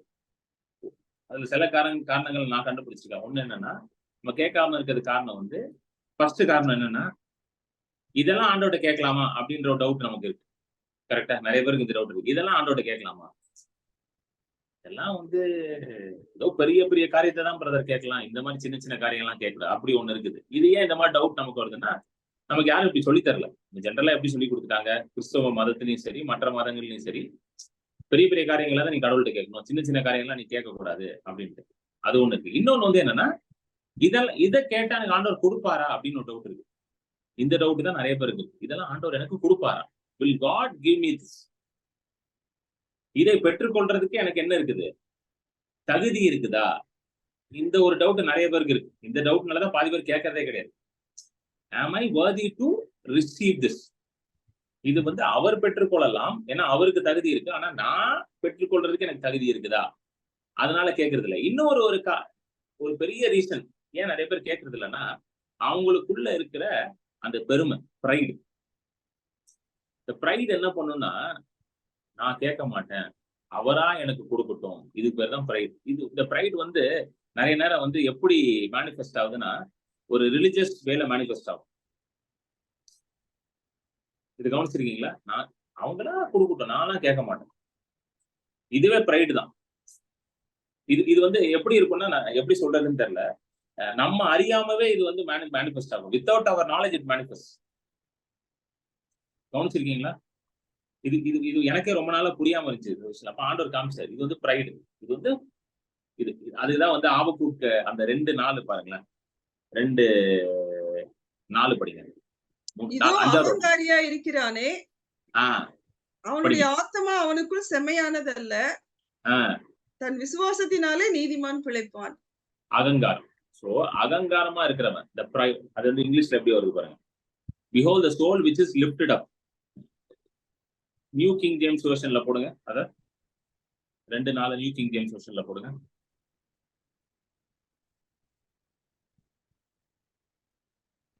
behold the proud. இங்கிலீஷ்ல என்ன கரெக்டா வருது? கேஜேவில the soul which is lifted up, தனக்குள்ளே ஒரு மேட்டிமை, ஒரு அகங்காரம். இங்கிலீஷ்ல என்கேஜேவில வந்து behold the proud அப்படின்னு வருது. his soul is not upright but the just shall live by faith. So நமக்குள்ள பெருமை இருக்கும் பொழுது நம்ம எப்படி வாழ மாட்டோம்? விசுவாசத்துல வாழ மாட்டோம். ஏன்னா நல்லா கவனிங்க, the just shall live by his faith. இந்த வசனத்தை 3 தடவை வந்து புதிய ஏற்பாட்டுல கோட் பண்றாங்க. நீதிமான் விசுவாசத்தினாலே பிழைப்பான். எந்தெந்த இடத்துல வரும்னா, ரோமர் 1:17 வரும், கலாத்தியர் 3 வரும், அதுக்கப்புறம் எபிரேயர் 10:38 வரும். 3 இடத்துல இந்த ஆபக்குக்கு 2:4 கோட் பண்ணப்படுது. எந்த வசனம்? நீதிமான் விசுவாசத்தினால் பிழைப்பான். சோ விசுவாசத்துல வாழ்றவன், விசுவாசத்துல நான் வாழணும் நீங்க ஆசைப்பட்டீங்கன்னா உள்ள வந்து பெருமை இருக்க முடியாது. If you want to live by faith, pride cannot live inside of you. விசுவாசத்துல நீங்க வாழணும்னு நினைச்சீங்கன்னா பெருமை உங்களுக்குள்ள வாழக்கூடாது. விசுவாசத்துல வாழ்றதுனால என்னன்னா, நிறைய பேர் என்ன நினைச்சிட்டு இருக்காங்கன்னா, எனக்கு ஒரு ஃப்ரெண்ட் இருக்காரு. அவர் வந்து இந்த ஹார்ட்கோர் பெண்டிகாஸ்டல் பேக்ரவுண்ட்னா இந்த ஒயிட் அண்ட் ஒயிட் எல்லாம் போட்டிருப்பாங்க, பாத்துருக்கீங்களா? ஒயிட் அண்ட் ஒயிட் போட்டிருப்பாங்க, மீச தாடி எல்லாம் வச்சுக்க மாட்டாங்க, எந்த ஒரு ஜுவல்ஸ் போட மாட்டாங்க. அந்த மாதிரி ஒரு பேக்ரவுண்ட்ல இருந்து வர ஒரு இது. அவர் என்ன சொன்னார்னா, நான் வந்து விசுவாசத்துல வாழ்றதுன்னா என்ன நினைச்சிட்டு இருந்தேன்னா, எதுவுமே இல்லாம வியாதியில, வறுமையில, குறைவுல வாழ்ந்துகிட்டு, அந்த சில பேர் அப்படி இருப்பாங்க, பாத்துருக்கீங்களா? இருப்பாங்க. அவங்ககிட்ட போய் கேட்டீங்கன்னா, பிரதர் எப்படி இருக்கீங்க பிரதர் அப்படின்னு கேட்டீங்கன்னா உடனே சொல்லுவாங்க, விசுவாசத்துல போதும் பிரதர். சோ விசுவாசத்துல வாழ்றதுன்னா என்ன அர்த்தம்? ஒண்ணுமே இல்லாம லிட்டரலா வந்து ஒரு எப்படி சொல்றது, ஒரு தாழ்வு நிலையில ஒண்ணுமே இல்லாம வாழ்றது, ஒரு ஒரு ஒரு லைக் அ பெகர்னே சொல்லலாம். அந்த மாதிரி வாழ்றதுன்னு வச்சுப்பாங்க அவங்க. அதான் விசுவாசத்துல வாழ்றதுன்னு வச்சுட்டு இருக்காங்க. அடுத்த வேலை சோறு கூட எனக்கு வருமானு தெரியாது பிரதர். அடுத்த வேலை சோறு கூட எனக்கு கிடைக்குமான்னு தெரியாது பிரதர். நாளைக்கு நான் வந்து சாப்பிடுவேனான்னு கூட தெரியாது பிரதர். அது பேர் விசுவாச வாழ்க்கை கிடையாதுங்க. அது பேர் விசுவாச வாழ்க்கையே கிடையாது. நீங்க நாளைக்கு நான் சாப்பிடுவேனான்னு எனக்கு டவுட் இருந்துச்சுன்னா, என் ஆண்டவரை நான் இன்சல்ட் பண்ணிட்டு இருக்கேன்னு அர்த்தம். கரெக்டா இல்லையாங்க? If I am having a doubt, if I will be able to eat tomorrow, then it's an insult to my God. இன்னொன்னு பாத்துருக்கீங்களா? சில பேர் சொல்லுவாங்க, நாளைக்கு நீ உயிரோட இருப்பியான்னு உனக்கு தெரியுமா? இன்னைக்கு நைட்டே உன் ஜீவன் உன்னை விட்டு பிரிஞ்சு போயிடுச்சா? இது ரொம்ப காமன். இதெல்லாம் இந்த ரிலீஜியஸ் பேக்ரவுண்ட்ல இருந்து வந்தா தெரியும். எனக்குலாம் சொல்லுவாங்க, நைட்டு ஜோம் பண்ணிட்டு படுத்துரு, ஏன்னா நாளைக்கு நீங்க எந்திரிப்பியான்னு கூட தெரியாது. நான் சின்ன பையன், என்கிட்ட சொல்ற பேச்ச அது இப்படிதான் சொல்லி வளர்த்தாங்க நம்மள. ஜோம் பண்ணிட்டு படுத்துரு, நாளைக்கு நீ எந்திரிப்பியா அப்படின்னு தெரியாம. எனக்கு என்ன புரியலன்னா, ஆண்டவர்னா அவ்வளவு மோசமானவரா? 10 வயசு பையன் ஜோம் பண்ணிட்டு படுக்கலன்னு அவனை அன்னைக்கு நைட்டு தூக்கி போறதுக்கு இப்படிலாம் சொல்றதா என்னது? தற்பெருமை. இதெல்லாம் pride manifesting itself is in different forms. நான் சொல்றேன், நாளைக்கு நீங்க எந்திரிக்க மாட்டீங்கன்னு எந்த ஆண்டவர் சொன்னார் உங்களுக்கு? உங்க தரிசனம் நிறைவேறாத வரைக்கும் நீங்க எந்திரிச்சுதான் ஆகணும். நல்லா கேட்டுக்கோங்க. உங்களுக்கு ஒரு தரிசனம் கொடுத்திருக்காருல்ல, உங்களுக்கு ஒரு ஓட்டம் இருக்குல்ல, அது முடியாத வரைக்கும் நீங்க எந்திரிச்சுதான் ஆகணும். அன்னைக்கு இயேசு கிறிஸ்துவ பாத்தீங்கன்னா, இயேசு கிறிஸ்துவோட வாழ்க்கை நீங்க எடுத்து படிங்க. அந்த யோவான் 8ல பாருங்களேன். யோவான் 8க்கு வாங்க. 59. அப்பொழுது அவர் மேல் எரியும்படி கல்லுகளை எடுத்துக்கொண்டார்கள். இயேசு மறைந்து அவர்கள் நடுவே கடந்து தேவாலயத்தை விட்டு போனார். நல்லா கவனிங்க. யோவான் 8ல வந்து ஒரு பெரிய இது நடக்குது. யூதர்களுக்கும் இயேசுக்கும் ஒரு பெரிய ஒரு ஆர்குமெண்ட் போயிட்டு இருக்கு. இதை நம்ம வந்து ஒரு 2 வாரத்துக்கு முன்னாடி நான் இதை பத்தி எல்லாம் பேசினேன். பெரிய ஆர்குமெண்ட் போயிட்டு இருக்கு. அப்போ இவங்க ரொம்ப கோவப்பட்டாங்க. ஏன்னா 58வது வசனத்துல என்ன வருதுன்னா, இயேசு என்ன சொல்லிட்டாருன்னா, நான் ஆபிரகாமுக்கு முன்பதாகவே நான் இருந்தேன்ட்டாரு. 58வது வசனத்தை போடுங்க. 8:58 படிங்க சிஸ்டர். அதற்கு இயேசு, ஆபிரகாம் உண்டாகிறதற்கு முன்னமே நான் இருக்கிறேன் என்று மெய்யாகவே உங்களுக்கு சொல்லுகிறேன் என்றார். சரிங்களா? யூதனை பொறுத்த வரைக்கும் ஆபிரகாம் வந்து சூப்பர் ஹீரோ மாதிரி அவங்களுக்கு. இவரு என்ன சொல்லிட்டாரு, ஆபிரகாமுக்கு முன்பதாகவே நான் இருந்துட்டேன். I was before Abraham. உங்களுக்கு கோவம் வந்துருச்சு. ஆபிரகாம் யாரு? யூதர்களோட இவரே அவர் தான், முன்னோடியே அவர் தான். ஆபிரகாம், மோசே இவங்களெல்லாம் வந்து அவங்க பெருசா பார்த்தாங்க. நீ வந்து அவங்களுக்கு முன்பதாக இருந்தேன்னு சொல்ற அப்படின்னு இயேசுவை பத்தி உங்களுக்கு பெரிய கோவம் வந்துருச்சு. உடனே இயேசுவை வந்து கல்லறின்னுட்டாங்க. இயேசு வந்து கல்லறின்னு என்ன பண்றாரு? எஸ்கேப் போய் ஓடிட்டார். அப்படிதான் அவர் போட்டிருக்க வசனத்துல 59ல.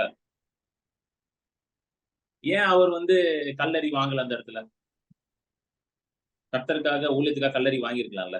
ஏன் அவர் கல்லறி வாங்கலன்னா, அவர் கல்லடி வாங்குறதுக்காக வரல இந்த உலகத்துக்கு. அவர் சிலுவையில மரிக்கதான் வந்தாரு. அவரோட தரிசனம் வந்து நிறைவேறல. அவர் தரிசனம் நிறைவேறாத வரைக்கும் அவர் உட்காந்து மத்த வேலையில ஈடுபட்டு இருக்க மாட்டார். புரியுதா உங்களுக்கு சொல்றது? இன்னைக்கு நிறைய பேர் என்ன நினைச்சிட்டு இருக்காங்கன்னா, எல்லா பிரச்சனையும் நான் சகிச்சு கொள்ளணும், எல்லா பிரச்சனையும் நான் தாங்கி கொள்ளணும், எவனாவது கல் அடிச்சாலும் சரி, எவனாவது இது பண்ணாலும் சரி, அது எல்லாத்தையும் நான் வாங்கிக்கணும். கர்த்தருக்காக நான் எல்லாத்தையும் கிடையவே கிடையாது. உங்க தரிசனம் நிறைவேறதுக்கு அது தடையாக இருந்துச்சுன்னா you should stand against it. புரியுதா உங்களுக்கு சொல்றது? உங்க தரிசனத்துக்கு அது அகேன்ஸ்டா இருக்கு. இப்போ வந்து உங்களுக்கு ஒரு தரிசனம் இருக்குங்க. அந்த தரிசனத்தை நிறைவேற்றுறதுக்கு சில காரியங்கள் உங்க வாழ்க்கையில வந்து தொந்தரவா இருக்குன்னா அதை நீங்க சகித்துக் கொள்ளக்கூடாது. அதுக்கு எதிர்த்துதான் நிக்கணும் நீங்க. உங்களுக்கு ஒரு பெரிய விஷயம் கொடுத்திருக்காரு. ஆனா உங்க சரீரத்துல வியாதி இருக்கு. இப்ப வியாதி நீங்க சகித்துக் கொள்வீங்களா?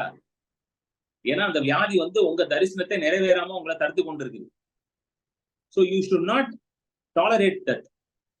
இப்போ உங்க தரிசனத்தை நிறைவேற்ற முடியாம குறைவு இருக்கு, பினான்சியல் லேக் இருக்கு. அப்ப நீங்க அதை சகித்துக் கொள்வீங்களா? கூடாது. அதுக்கு நீங்க எதிர்த்து நிக்கணும். ஏன்னா அது இருக்கும் பொழுது உங்க தரிசனத்தை நீங்க என்ன பண்ண முடியாது, நிறைவேற்ற முடியாது. எத்தனை பேருக்கு புரியுது நான் சொல்றது? இயேசு வந்து நிறைய தடவை கொல்ல ட்ரை பண்ணாங்க. இது ஒரு இன்ஸ்டன்ஸ். வாங்க இன்னொன்னு காட்டுறேன். அதே யோவான்ல காட்டுறேன். யோவான் 10.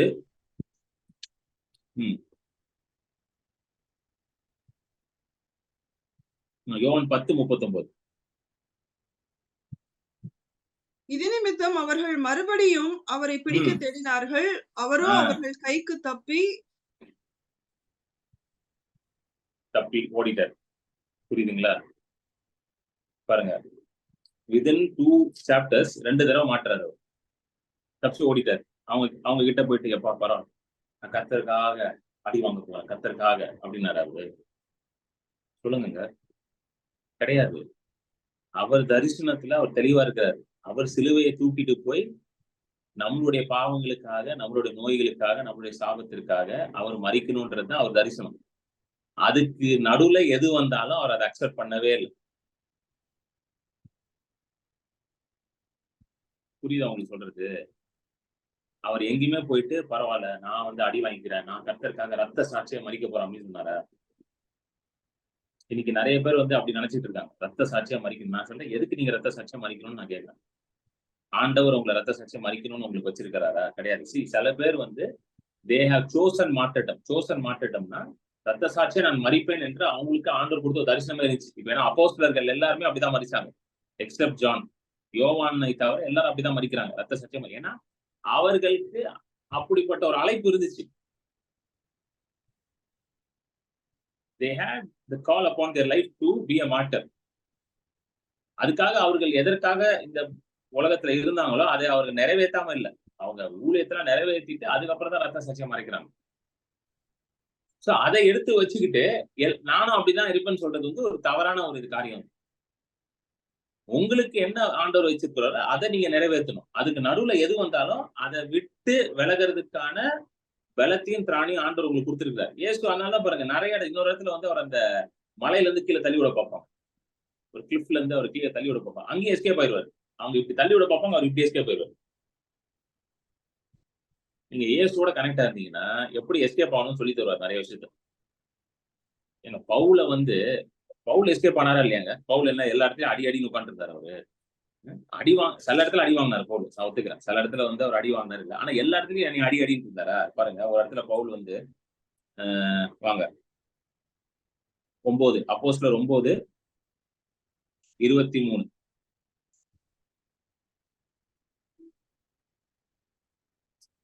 அநேக நாள் சென்ற பின்பு யூதர்கள் அவனை கொலை செய்யும்படி ஆலோசனை பண்ணினார்கள். அவர்களுடைய யோசனை சவுலுக்கு தெரிய வந்தது. அவனை கொலை செய்யும்படி அவர்கள் இரவும் பகலும் கோட்டை வாசல்களை காத்து கொண்டிருந்தார்கள். சீஷர்கள் ராத்திரியிலே அவனை கூட்டிக் கொண்டு போய் ஒரு கூடையிலே வைத்து மதில் வழியாய் இறக்கி விட்டார்கள். சவுல் எருசலேமுக்கு வந்து சீஷர்களை பார்த்தார். பாருங்க, தன்னை கொலை பண்ண போறாங்கன்னு கண்டுபிடிச்சு சவுல் என்ன பண்றாரு? தெளிவா பிளான் போட்டு எஸ்கேப் ஆயிட்டாரு. ஏன்னா அந்த 9வது அதிகாரத்துலதான் சவுல் வந்து பவுலாக என்ன ஆகுறாரு? கன்வெர்ட் ஆகுறாரு. அந்த ஒரு பெரிய என்கவுண்டர் நடக்கு, கன்வெர்ட் ஆன உடனே ஆண்டவருக்காக நான் இப்போ வந்து என் உயிரை கொடுக்க கூட ரெடியா இருக்கேன் அப்படின்னாரு. அப்போது இல்ல, அவருக்கு இருக்கிற தரிசனம் நிறைவேறணுன்றதுக்காக அந்த இடத்தை விட்டு அவர் தப்பிச்சு போறாரு. அவர் கொடுத்த தரிசனம் என்னது? புறஜாதிக்கு போய் அவர் என்ன பண்ணணும்? சுவிசேஷத்தை அறிவிக்கணும். அவர் கொடுத்த தரிசனம் எங்க வாங்க 15 அதே 9:15 படிங்க. 9:15 அப்போஸ்தலர் 9:15. அதற்கு கர்த்தர், நீ போ, அவன் புறஜாதிகளுக்கும் ராஜாக்களுக்கும் இஸ்ரவேல் புத்திரருக்கும் என்னுடைய நாமத்தை அறிவிக்கிறதற்காக நான் தெரிந்து கொண்ட பாத்திரமா இருக்கிறான். அவனுக்கு என்ன தரிசனம்? புறஜாதிகளுக்கு ராஜாக்களுக்கு இஸ்ரவேல் புத்திரருக்கு என்னுடைய நாமத்தை அவர் என்ன பண்ணும்? அறிவிக்கிற நான் தேர்ந்தெடுத்த பாத்திரம். He is a chosen vessel to preach the gospel to the Jews, the Gentiles and to the kings. அதனாலதான் பால் வந்து எந்தெந்த இடத்துலலாம் அவரால வந்து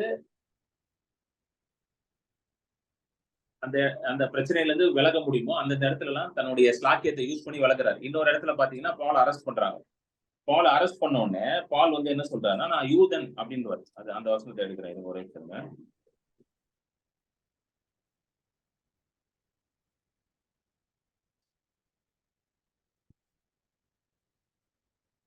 அந்த வசனம் எங்க இருக்குன்னு யாருக்கா தெரியுதா? தெரிஞ்சா எடுங்க. ஆ 22 அப்போஸ்தலர் 22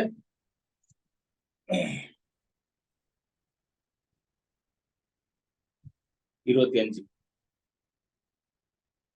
அந்தபடி அவர்கள் அவனை வாரினால் அழுந்த கட்டும் போது பவுல் சமீபமாய் நின்ற 100க்கு அதிபதியை நோக்கி, ரோமனும் நியாயம் விசாரிக்கப்படாதவனுமா இருக்கிற மனுஷனை அடிக்கிறது உங்களுக்கு நியாயமா என்றான். 100க்கு அதிபதி அதை கேட்டு சேனாபதியின் இடத்திற்கு போய் அதை அறிவித்து, நீர் செய்ய போகிறதை குறித்து எச்சரிக்கையாயிரும், இந்த மனுஷன் ரோமன் என்றான்.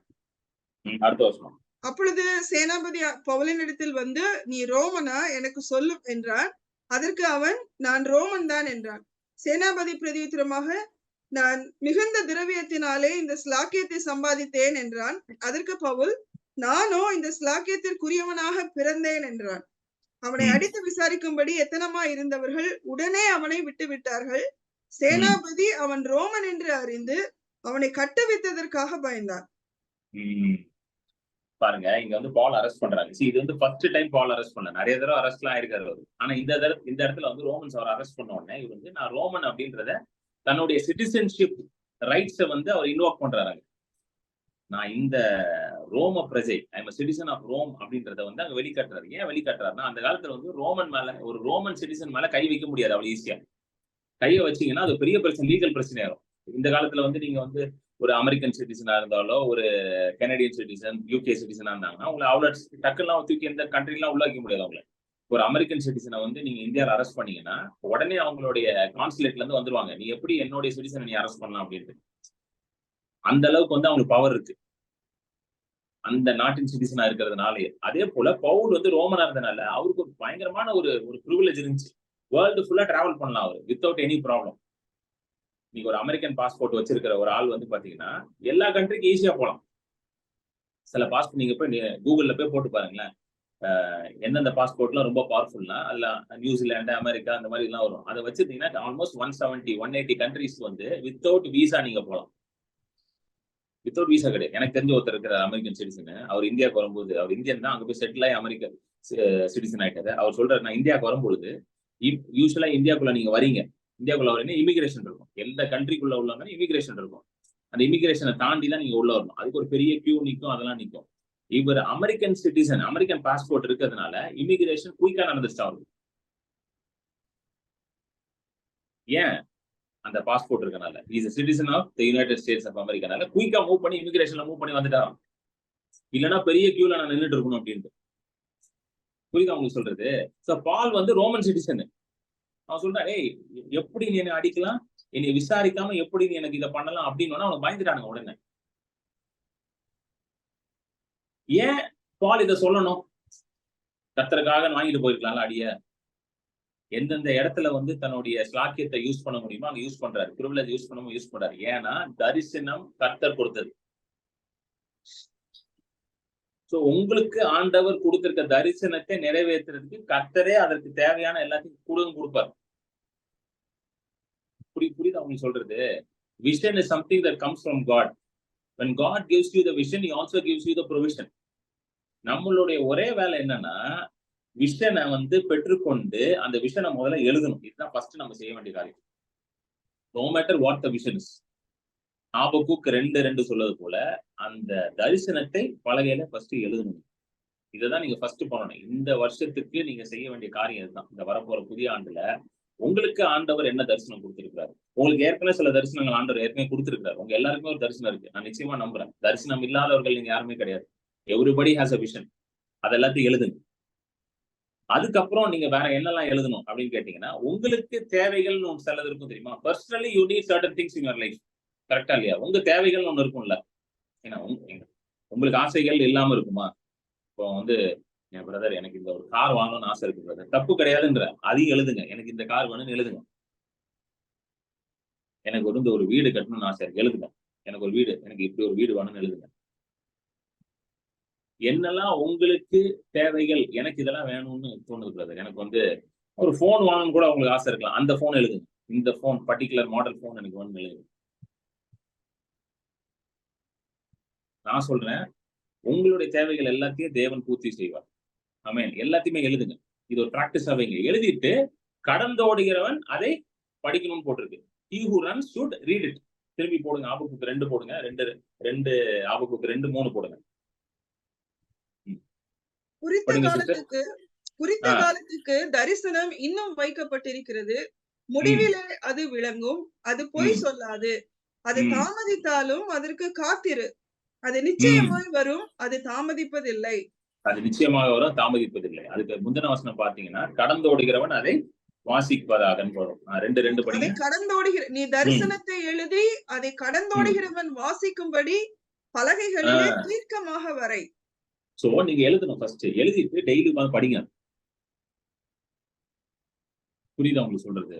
அது வந்து படிக்கணும். Right your vision and read it every day. ஏன் படிக்கணும்? ஏன் எழுதணும்? ஏன் படிக்கணும்? ஆண்டவருடைய மாடல், ஆண்டவருடைய கிரியேட்டிவ் ஃபோர்ஸ், ஆண்டவருடைய கிரியேட்டிவ் பவர் எப்படி வேலை செய்யுது என்றால் வார்த்தையின் மூலமாக தான் வேலை செய்யுது. ஆமென். God works only through word. கர்த்தர் வந்து வார்த்தையின் மூலமாக தான் வேலை செய்றார். வார்த்தையை பேசிதான் அவர் எல்லாத்தையும் உண்டாக்குறார். இயேசு கிறிஸ்துவை இந்த உலகத்துக்கு அனுப்புவதற்கு முன்பதாகவே அவர் என்ன பண்றாரு? இயேசு கிறிஸ்துவை பற்றி தீர்க்கதரிசிகள் மூலமாக பேசிக்கொண்டே இருக்கிறார். இயேசு அப்படியே டமால்லாம் வந்து பறக்கல. சடனா ஒரு நாள் வந்து ஆண்டவர் முடிவெடுத்து, ரொம்ப நாள் ஆச்சு, ஏதோ ஒண்ணு செய்யலாம். இந்த பாவம் இந்த பயலுக்கு ரொம்ப கஷ்டப்படுறாங்க, ஏதோ ஒண்ணு செய்யலாம் அப்படின்லாம் இயேசு அனுப்பல. பல ஆண்டுகளாக, பல நூற்றாண்டுகளாக இயேசு பிறப்பார் என்பதை தீர்க்கதரிசிகள் பேசிக்கொண்டே இருக்கிறாங்க. ஏசாயா புத்தகத்துல ஏகப்பட்ட இடத்துல வருது. இயேசுவை பத்தி பேசிக்கிட்டே இருக்கிறாங்க. இன்ஃபேக்ட் சிலுவையில் அவர் என்ன செய்ய போறாருன்றதும் ஏசாயா தீர்க்கதரிசி தெளிவாக பேசுறாரு. இயேசுவோட வாழ்க்கை முழுவதும் தீர்க்கதரிசனமாக பேசப்படுகிறது. அந்த தீர்க்கதரிசன வார்த்தைகள் தான் நிறைவேறுது.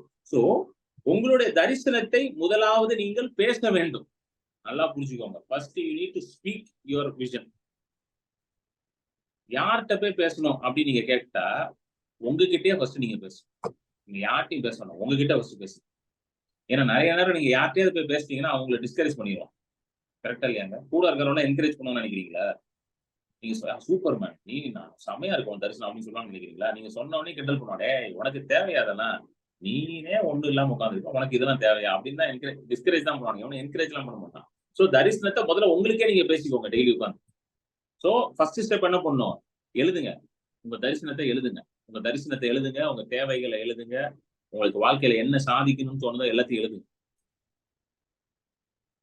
எழுதிட்டு அதை டெய்லி உட்கார்ந்து நீங்க பேசணும். வாயை திறந்து பேசணும். அதை படிக்கும் பொழுது நீங்க வாயை திறந்து பேசுறீங்க. ஏன்னா நீங்க பேசும் பொழுது ஒரு காரியத்தை உண்டாக்குறீங்க.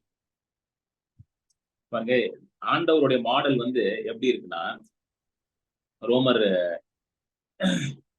4 வாங்க. ரோமர் 4:17. 17 4:17. ஆமா, ரோமர் 4:17. அநேக ஜாதிகளுக்கு உன்னை தகப்பனாக ஏற்படுத்தினேன் என்று எழுதியிருக்கிறபடி அவன் தான் விசுவாசித்தவருமாய் மரித்தோரை உயிர்ப்பித்து இல்லாதவைகளை இருக்கிறவைகளை போல் அழைக்கிறவருமாய் இருக்கிற தேவனுக்கு முன்பாக நாம் எல்லாருக்கும் தகப்பனானார். இல்லாதவைகளை இருக்கிறது போல் அழைக்கிற தேவன்.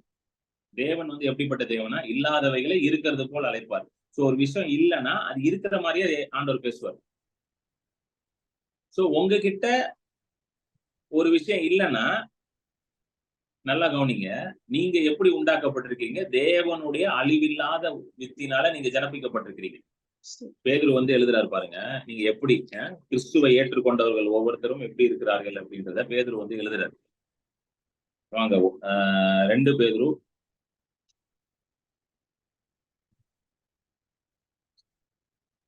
1 பேதுரு சாரி 1 பீட்டர் 1 பேதுரு 1:22-23. ஆகையால் நீங்கள் மாயமற்ற சகோதர சிநேகம் உள்ளவர்களாகும்படி ஆவியினாலே சத்தியத்திற்கு கீழ்ப்படிந்து உங்கள் ஆத்துமாக்களை சுத்தமாக்கி கொண்டவர்களாய் இருக்கிறபடியால் சுத்த இருதயத்தோட ஒருவரில் ஒருவர் ஊக்கமாய் அன்பு கூறுங்கள். அழிவுள்ள வித்தினாலே அல்ல, என்றென்றைக்கும் நிற்கிறதும் ஜீவன் உள்ளதுமான தேவ வசனமாகிய அழிவில்லாத வித்தினாலே மறுபடியும் ஜனிப்பிக்கப்பட்டிருக்கிறீர்களே. சோ நீங்க எல்லாரும் மறுபடியும் ஜனப்பிக்கப்பட்டிருக்கீங்க. You have been born again. So கிறிஸ்துவை ஏற்றுக்கொண்டவர்கள் எல்லாரும் மறுபடியும் ஜனப்பிக்கப்பட்டிருக்காங்க. They have been born again. So நீங்க வந்து அழிவில்லாத தேவனுடைய வித்தினால ஜனப்பிக்கப்படுங்க. You have been born again through the incorruptible seed of God, which is the word of God. So அழிவில்லாத தேவனுடைய வித்தினால ஜனப்பிக்கப்பட்டிருக்கீங்க. இப்போ நீங்க எல்லாரும் எப்படி இருக்கிறீங்க? தேவனுடைய பிள்ளையாக இருக்கிறீங்க. சோ தேவனுடைய பிள்ளையா இருக்கிறீங்கன்னா தேவனை போலதான் நீங்க ஆக்ட் பண்ணணும். சிங்கத்தோட பிள்ளை வந்து சிங்க மாதிரி ஆக்ட் பண்ணுமா இல்ல கரடி மாதிரி ஆக்ட் பண்ணுமா?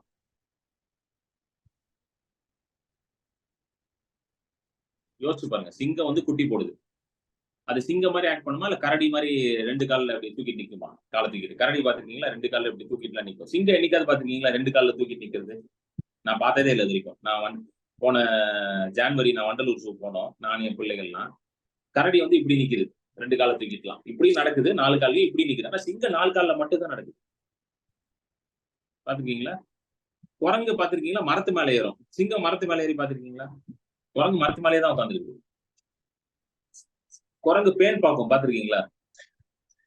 சிங்கம் பேன் பாத்துருக்கீங்களா? கிடையாது. சிங்கத்தோட குட்டி எப்படி இருக்கும்? குரங்கு மாதிரி இருக்குமா? கிடையாது. சரி, நீங்க வந்து லயன் கிங்க பார்த்துட்டு சிங்க குட்டி இப்படி இருக்கும்னு சொல்லக்கூடாது. லயன் கிங்ல இருக்கிற சிங்க குட்டி வேற. அது வந்து அந்த அந்த இன்னும் 2ஓட சேர்ந்து பூச்சிலாம் தின்னுட்டு இருக்கும். அது அந்த சிங்க குட்டி இல்ல, இது ரியல் சிங்க குட்டி.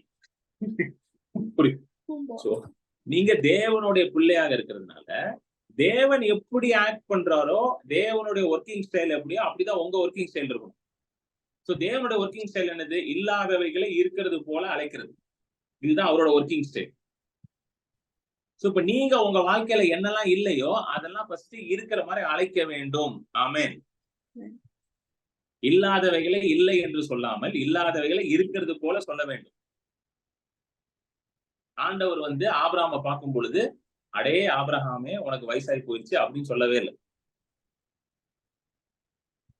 ஆனா ஆபிரகாமுக்கு தான் என்னது? நம்பிக்கை வரல. ஆனா ஆண்டவருக்கு ஃபுல் கான்பிடன்ஸ் இருந்துச்சு ஆபிரகாம் மேல. இவனை வச்சு நான் ஒரு பெரிய ஜாதியை உண்டாக்கிடுவேன் என்ற ஃபுல் கான்பிடன்ஸ் ஆபிரகாமுக்கும் கிடையாது, சாராளுக்கும் கிடையாது. ஆனா யாருக்கு இருந்துச்சு? கர்த்தருக்கு இருந்துச்சு. சோ இந்த ரோமர் 4 வந்து ஆபிரகாமோட கதை தான் வருது. என்ன சொல்றாரு? எப்படிப்பட்ட தேவனை ஆபிரகாம் சேவித்தானா?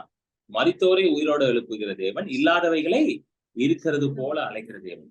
சோ பிள்ளை இல்லாத ஆபிரகாமை ஆண்டவர் பார்த்து ஜாதிகளுக்கு தகப்பன் என்று அழைத்தார். பிள்ளை இல்லாத சாராளை பார்த்து ஆண்டவர் ஜாதிகளுக்கு தாய் என்று அழைத்தார். சோ இப்போ உங்ககிட்ட ஒண்ணு இல்லைன்னா ஒண்ணு இல்லைன்னு சொல்லக்கூடாது. உங்களுக்கு என்ன பார்க்கணும்னு நினைக்கிறீங்களோ அதை பேச வேணும்.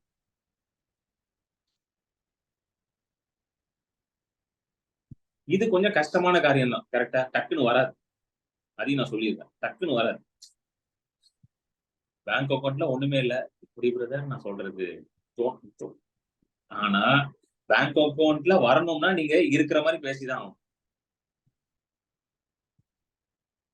புரியுதா உங்களுக்கு? பேங்க் அக்கௌண்ட்ல வரணும்னா இருக்கிற மாதிரி பேசிதான் ஆகும். அக்கௌண்டே பாத்துக்கிட்டு இருக்க கூடாது. நிறைய பேரோட பிரச்சனை வந்து அக்கௌண்டே பாத்துக்கிட்டு இருப்பாங்க டெய்லி. அது இப்போ இன்டர்நெட் பேங்கிங் வேற வந்துருச்சு. முந்தையாவது வந்து நீங்க போய் பேங்க்ல போய், இப்ப நான் எங்க அப்பா அம்மா காலத்துல எல்லாம் பேங்க்ல எல்லாம் போய் பாஸ்புக் கொடுத்து அதை பாஸ்புக்ல போட்டு என்ட்ரி போட்டு கொடுப்பான், இவ்வளவு பேலன்ஸ் இருக்கு. இப்போ நீங்க பேலன்ஸ் செக் பண்ணா எப்படி செக் பண்ணலாம்? இன்டர்நெட் பேங்கிங்ல போய் டைரக்டா செக் பண்ணலாம். வீட்டுல உட்காந்து போன்லயே பார்க்கலாம். சில பேர் டெய்லி போனை பார்த்துட்டே இருக்காங்க. என்னடா இது, நேத்தும் 0 பேலன்ஸ் தான் இருந்துச்சு, இன்னைக்கும் 0 பேலன்ஸ் தான் இருக்கு, அப்படி பாத்துக்கிட்டே இருக்காங்க. கரெக்டா இல்லையா? டெய்லி உட்காந்து தலை சொல்லிட்டே இருக்காங்க. ஏறவே மாட்டேங்குது, ஏறவே மாட்டேங்குது. இல்லாதவைகளை இருக்கிறது போல அழைக்கிற தேவன். ஆண்டவருக்கு அந்த ஆபிரகாமை தூக்கி கையில வச்சுக்கிட்டு, இவனை வச்சு என்ன பண்ணுன்னு தெரியலையே, தெரியாம இவனை வர கூப்பிட்டுட்டேன், இவனும் சரி பெற மாட்டான், அவன் வீட்டம்மாவும் சரியா இல்லையே, இவனை வச்சு என்ன பண்ணுன்னு தெரியலையே அப்படின்னு தலையை சொல்லிட்டு இல்ல ஆண்டவர்.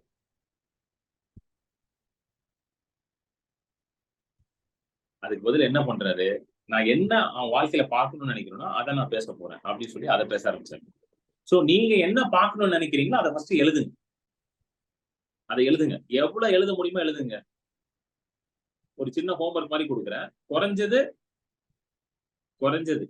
மினிமம் ஒரு 100 ஐட்டம்ஸாவது எழுதணும். நீங்க ஒரு மினிமம் 100 தான் எழுதணும். இதெல்லாம் நான் என் லைஃப்ல பார்க்க மாட்டேன். ஒரு 100 எழுத முடியுமா? கண்டிப்பா எழுத முடியும். It could be anything. அது என்ன வேணா இருக்கலாம், நீங்க எழுதுங்க. ஒரு மினிமம் 100 எல்லாராலையும் எழுத முடியும் நான் நம்புறேன். சின்ன சின்ன ஐட்டம் இருந்தா கூட பரவாயில்ல, எழுதுங்க. அதை எழுதுங்க. ஒரு 100 ஐட்டமாவது எழுதுங்க. இதெல்லாம் நான் பார்ப்பேன் என் வாழ்க்கையில. இந்த உங்க தரிசனங்கள், உங்க தேவைகள், நீங்க எதெல்லாம் அச்சீவ் பண்ணணும்னு நினைக்கிறீங்களோ எல்லாத்தையும் எழுதுங்க. அப்படி சப்போஸ் உங்களுக்கு எதுவும் தோணலைன்னா உட்காந்து ஆண்டவர்கிட்ட கேளுங்க. ஆண்டவரே எனக்கு சில காரியங்களை காமிங்க ஆண்டவரே, வேற என்ன நான் செய்யணும்னு சொல்லுங்க. உங்களுக்கு ஆண்டவர் ஐடியாஸ் கொடுப்பாரு, அதையும் எழுதுங்க. எழுதிட்டு அதை டெய்லி வந்து படிங்க.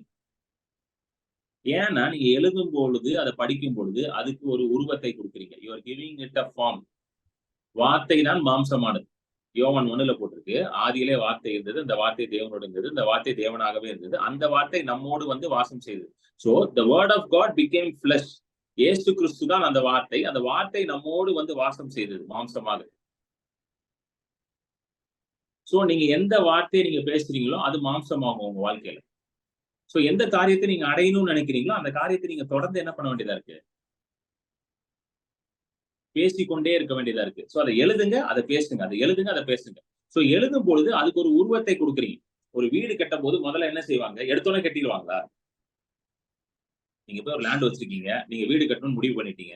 முடிவு பண்ணிட்டு நீங்க சொல்லுங்க, ஓகே நான் வீடு கட்ட போறேன், I need a 5 bedroom house அப்படின்னு நீங்க ஒரு முடிவு பண்ணிட்டீங்க. முடிவு பண்ணிட்டு நீங்க என்ன பண்றீங்க? போயிட்டு ஒரு ஆளை பாக்குறீங்க, ஒரு ஆர்கிடெக்டா பாக்குறீங்க, ஒரு ஒரு சாரி ஒரு ஆர்கிடெக்ட், ஒரு ஒரு கான்ட்ராக்டரை பாக்குறீங்க, பில்டரை, சிவில் ஒர்க் பண்றவரை பாக்குறீங்க. பார்த்துட்டு எனக்கு ஒரு 5 bedroom வீடு கட்டி கொடுங்க அப்படின்னு கேட்குறீங்க. உடனே அவர் என்ன கேட்பாரு? சார் உங்ககிட்ட பிளான் இருக்கா சார்ன்னு கேட்பாரு. நீங்க பிளான்லாம் இருக்கு, கட்டியா? காசு தரேன் கட்டியா? நீ என்ன பிளானுக்கு எல்லாம் கேட்டுட்டு இருக்க? காசு கொடுத்தா நீ கட்டி முடிய அப்படின்னு அவன் சொல்லுவான், சார் 5 bedroom வீடு கட்டுறது பிரச்சனை இல்லை சார், ஆனா ஐ நீட் அ டிராயிங். அதுக்கு ஒரு டிராயிங் வேணும், கரெக்டா இல்லையா?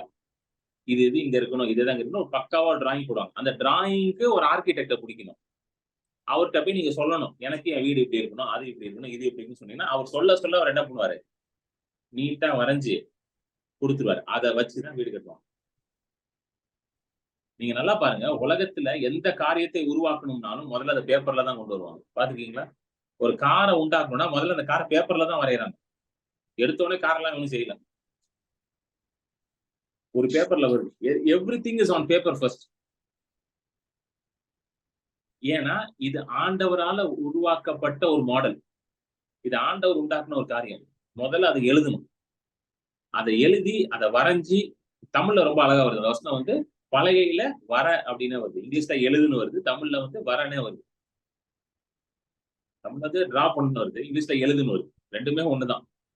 அதை வரைஞ்ச போது என்ன ஆகுதுன்னா அதுக்கு ஒரு உருவத்தை கொடுக்குறீங்க. You are giving it a form. அது ஆட்டோமேட்டிக்கா அது என்ன இருக்கு? பிசிக்கல்ல வந்துது.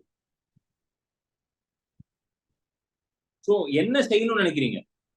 அதை எல்லாத்தையும் எழுதுங்க. என்ன அச்சீவ் பண்ணணும்னு நினைக்கிறீங்க? அதை எல்லாத்தையும் எழுதுங்க. என்ன என் வாழ்க்கையில நான் சாதிக்கணும்? அதை எல்லாத்தையும் எழுதுங்க. என்ன நான் பார்க்கணும்? அதை எல்லாத்தையும் எழுதுங்க. எழுதிட்டு டெய்லி அதை படிங்க. இதை டெய்லி படிக்கிறதுக்கு ஒரு 15 மினிட்ஸ் ஆகுமா மேக்ஸிமம் ஒரு நாளைக்கு? 15, அதுக்கு மேல ஆகாது, எனக்கு தெரிஞ்சு ஆகாது. அதுக்கு மேல 15 மினிட்ஸ் ஸ்பெண்ட் பண்ணலாம். நீங்க அதை படிங்க. படிச்சுட்டு ஆண்டவரே நன்றி செலுத்திக்கிறேன், இது எல்லாத்தையும் நீங்க எனக்கு கொடுக்கறதுக்காக நன்றி, இதை எல்லாத்தையும் நான் பெற்றுக்கொள்றதுக்காக நன்றி. இவ்வளவுதான். இதை பண்ணி பாருங்க. அடுத்த வருஷம் கடைசி ஜூம் மீட்டிங்ல நீங்க எல்லாம் சாட்சி சொல்லிடுவாங்க. பிரதர் நான் இதெல்லாம் எழுதினேன் பிரதர், இதெல்லாம் நான் பார்த்துட்டேன் பிரதர், நான் 100 காரியம் எழுதினேன் பிரதர், அதுல கிட்டத்தட்ட ஒரு 20 to 30 பார்த்துட்டேன் பிரதர் ஆல்ரெடி. கண்டிப்பா அது நடக்கும். ஏன்னா இது என்னுடைய ஐடியா கிடையாது, இது கர்த்தருடைய ஐடியா. 2011 வருஷம் நான் இப்போ வந்து HCL டெக்னாலஜிஸ்ல ஒர்க் பண்ணிட்டு இருக்கேன். 2011 மே மாசம் எனக்கு இந்த வசனத்தை ஆண்டவர் கொடுத்தாரு. ஆபகுக்கு 2:2 கொடுத்தாரு. அதை நான் என் டைரியில எழுதி வச்சிருக்கேன். எழுதுனேன். அப்ப எனக்கு இந்த வசனம் புரியவே இல்லை. ஆண்டவர் கொடுத்தான்னு சொல்லி எழுதிட்டேன் வசனத்தை. எழுதிட்டு கொஞ்சம் யோசிச்சுட்டு இருந்தேன், என்னடா வசனம் ஒண்ணும் புரியலையே அப்படின்ட்டு எழுதி வச்சுட்டேன். சரி, அதுதான் பாருங்களேன், புரியுதோ புரியல எழுதிடணும் ஃபர்ஸ்ட். புரிஞ்சாதான் எழுதுவேன் அப்படின்னா வாழ்க்கையில எதையுமே பண்ண முடியாது. எழுதி வச்சுட்டேன். எழுதி வச்சுட்டு நான் ஒருத்தர் போய் சொன்னேன், இந்த மாதிரி எனக்கு ஆண்டவர் இந்த வசனத்தை கொடுத்தாரு அப்படின்னு. அவங்க கேட்டாங்க, உனக்கு இந்த வசனத்துக்கு அர்த்தம் தெரியுமான்னு கேட்டாங்க. ஏன்னா அவனுக்கும் தெரியாதனால என்கிட்ட கேட்டாங்க. அர்த்தம்லாம் தெரியல, ஆனா கொடுத்தாரு, எழுதி வச்சுட்டேன். ஆக்சுவலி அந்த அர்த்தம் எனக்கு தெரியல. சில வருடங்கள் கழிச்சு தான் அர்த்தமே புரிஞ்சிச்சு. ஆனா எழுதி வச்சிருக்கான். அதை அர்த்தம் புரிஞ்சிச்சு. அதுக்கப்புறம் அதை பிராக்டிஸ் பண்ண காரியங்கள் என் வாழ்க்கையில நடக்க ஆரம்பிச்சிச்சு. ஆமென். சோ ஆண்டவர் இததான் உங்களுக்கு இந்த வருஷம் செய்ய சொல்றார். உங்களை ஒரு ஏன்னா பாருங்க, வருஷம் நம்மளுக்கும் போயிட்டே இருக்குது. 2023 முடிஞ்சு இப்ப 24 வந்துருச்சு. எல்லா வருஷமும் நம்ம என்ன சொல்லுவோம், வருஷம் எண்டில் என்ன சொல்லுவோம், கண்ணை மூடி கண்ணை திறக்கிறதுக்குள்ள வருஷம் போயிடுச்சுங்க. இது எல்லாரும் சொல்ற டைலாக் தான். எல்லாரும் இதே டைலாக் தான் சொல்லுவாங்க. அப்படியே ஓடிடுச்சுங்க ஒரு வருஷம். எல்லாம் இதை சொல்லிட்டு எல்லாம் அப்படியேதான் போயிட்டே இருக்கு. இந்த 24ல நம்ம வாழ்க்கையில நல்ல தீர்க்கமாக, நிச்சயமாக நல்ல காரியங்களை ஆண்டவர் நிறைவேற்றணும்னு நினைக்கிறார் உங்க வாழ்க்கையில.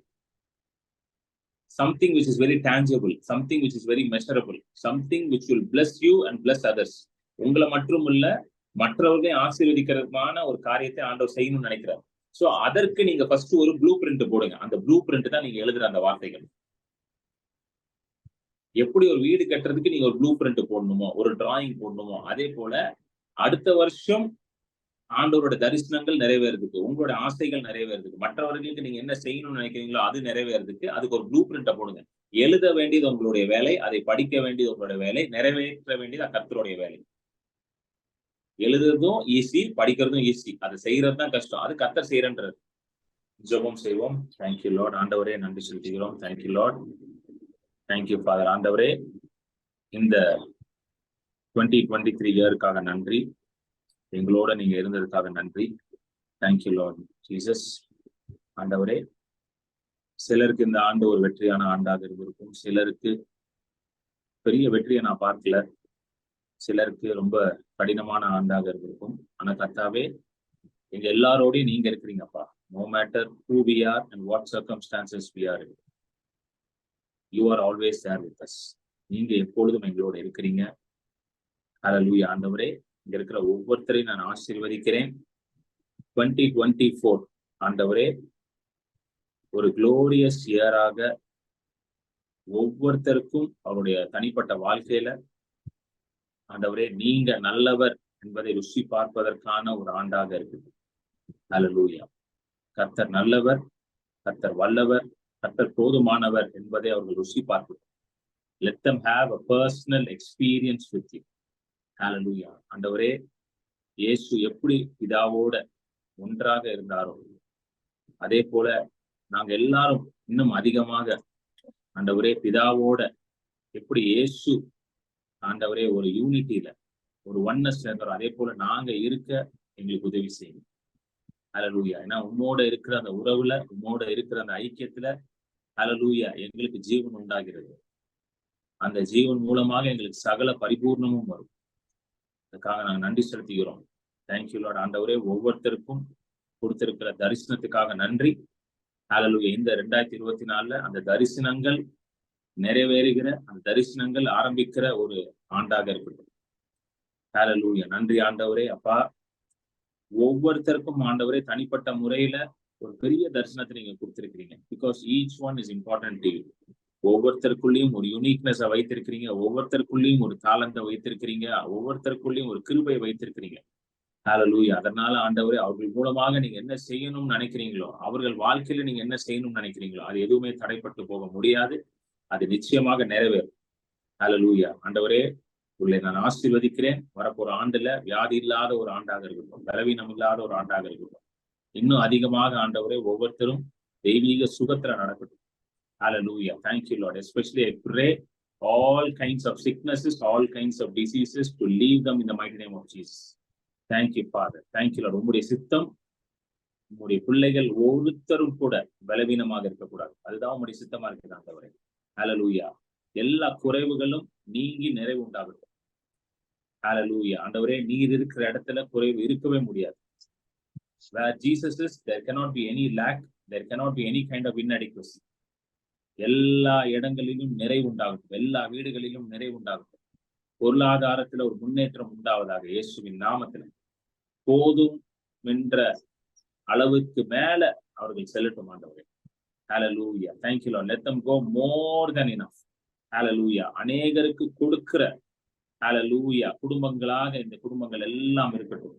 Hallelujah. Thank you, Lord. என்னுடைய குடும்பத்திற்கு மேல எனக்கு மற்ற குடும்பங்களை ஆசீர்வதிக்கிறதுக்கு ஆண்டவர் எனக்கு பலன் கொடுத்திருக்கிறார் என்று இந்த ஆண்டவர்கள் குடும்பம் இருக்கட்டும் ஆண்டவர். Hallelujah. Thank you, Lord. Thank you, Father. நன்றி நன்றி நன்றி. ஒவ்வொருத்தரையும் ஆசீர்வதிக்கிறேன். Thank you, Lord. நன்றி ஆண்டவர். நிச்சயமாக நான் நம்புகிறேன் அப்பா, ஒவ்வொருத்தரோட வாழ்க்கையிலும் ஆண்டவரே நீர் அற்புதமாக அதிசயமாக ஆண்டவரே நீ செயல்பட்டு கொண்டிருக்கிறீர். Thank you, Lord. Thank you, Father. நன்றி சொல்கிறோம் இயேசுவின் நாமத்திலே. ஆமென் ஆமென் ஆமென். Thank you for joining. God bless you. அடுத்த மாசம் நான் உங்களுக்கு ஏற்கனவே இன்ஃபார்ம் பண்ணியிருந்தேன். January 18th நான் திரும்பவும் ஒரிசாக்கு போறேன். இந்த தடவை கந்தமால் டிஸ்ட்ரிக்ட்டுக்கு நான் 3 days ஒரு மிஷனரி ப்ரோக்ராம் அங்கே கண்டக்ட் பண்ண போறேன். இது ஃபர்ஸ்ட் டைம் அந்த டிஸ்ட்ரிக்ட் நான் போறேன். இதுக்கு முன்பதாக நான் அந்த டிஸ்ட்ரிக்ட் நான் விசிட் பண்ணல. ஸோ ஃபர்ஸ்ட் டைம் நாங்கள் போறோம். அங்கே சில புதிய மிஷனரிகளை சந்திச்சு அவங்களுக்கு மிஷனரி ப்ரோக்ராம் நடத்த போறேன். ஸோ இந்த ஊழியத்திற்கு நீங்க கொடுக்க விரும்பினா நீங்க என்னுடைய bank account R Google Pay நம்பருக்கு உங்களுக்கு காணிக்கைகளை அனுப்பலாம். If you are giving for Orissa, நீங்க ஒரிசாக்கு மினிஸ்ட்ரிக்கு ஸ்பெசிஃபிக்கா நீங்க ஒரிசா மினிஸ்ட்ரிக்கு கொடுக்குறீங்கன்னா ஒரிசான் மென்ஷன் பண்ணிடுங்க. அதை வந்து ஒரிசா ஊழியத்திற்கு மட்டும் அதை பயன்படுத்துவோம். என்னுடைய ஊழியத்திற்கு நீங்க கொடுக்க விரும்பினால் நீங்க வந்து அதுக்கும் இதே account number and bank detail தான். என்னுடைய Google Pay number 9884160264. Phone number, Google Pay number, WhatsApp number எல்லாம் ஒரே நம்பர் தான். ஸோ அந்த 1 நம்பர் வச்சு நீங்க பண்ணலாம். இல்லைன்னா பேங்க் டீடைல் நீங்க நோட் பண்ணிக்கலாம். ஸோ என்னுடைய மினிஸ்ட்ரிக்கு கொடுக்கறதுக்கும் இல்ல ஒரிசா மினிஸ்ட்ரிக்கு நீங்க கொடுக்க நினைக்கிறீங்க, அது வந்து will be used for the mission work in Orissa. நீங்க ஒரிசா மென்ஷன் பண்ணி கொடுக்கலாம். Already few people have given ஒரு 3,000 rupees we have collected for the Orissa missionary work. So இன்னும் மேலும் கொடுக்க நினைக்கிறவர்கள் நீங்க கொடுக்கலாம். January 18th I'm leaving to Orissa. அதுக்காக நீங்க கொடுக்கலாம். அதை அதுக்காக யூஸ் பண்ணுவோம். ஆமென். ஸோ அடுத்த வாரம் Tuesday we will have the healing meeting. அது அடுத்த வாரம் Tuesday இருக்கும். January 2 இருக்கும். If God willing we will have a special guest on January 2nd. அது இன்னும் கன்ஃபார்ம் ஆகல. If God willing we will have that. அது வந்து ஃபர்ஸ்ட் தான் எனக்கு தெரியும். ஆமென். ஸோ அடுத்த வாரம் 1ஆம் தேதி நம்ம சந்திப்போம். வியாழக்கிழமை திரும்பவும் விசுவாச கூட்டம் இருக்கும். God bless you. Have a happy new year. God bless you.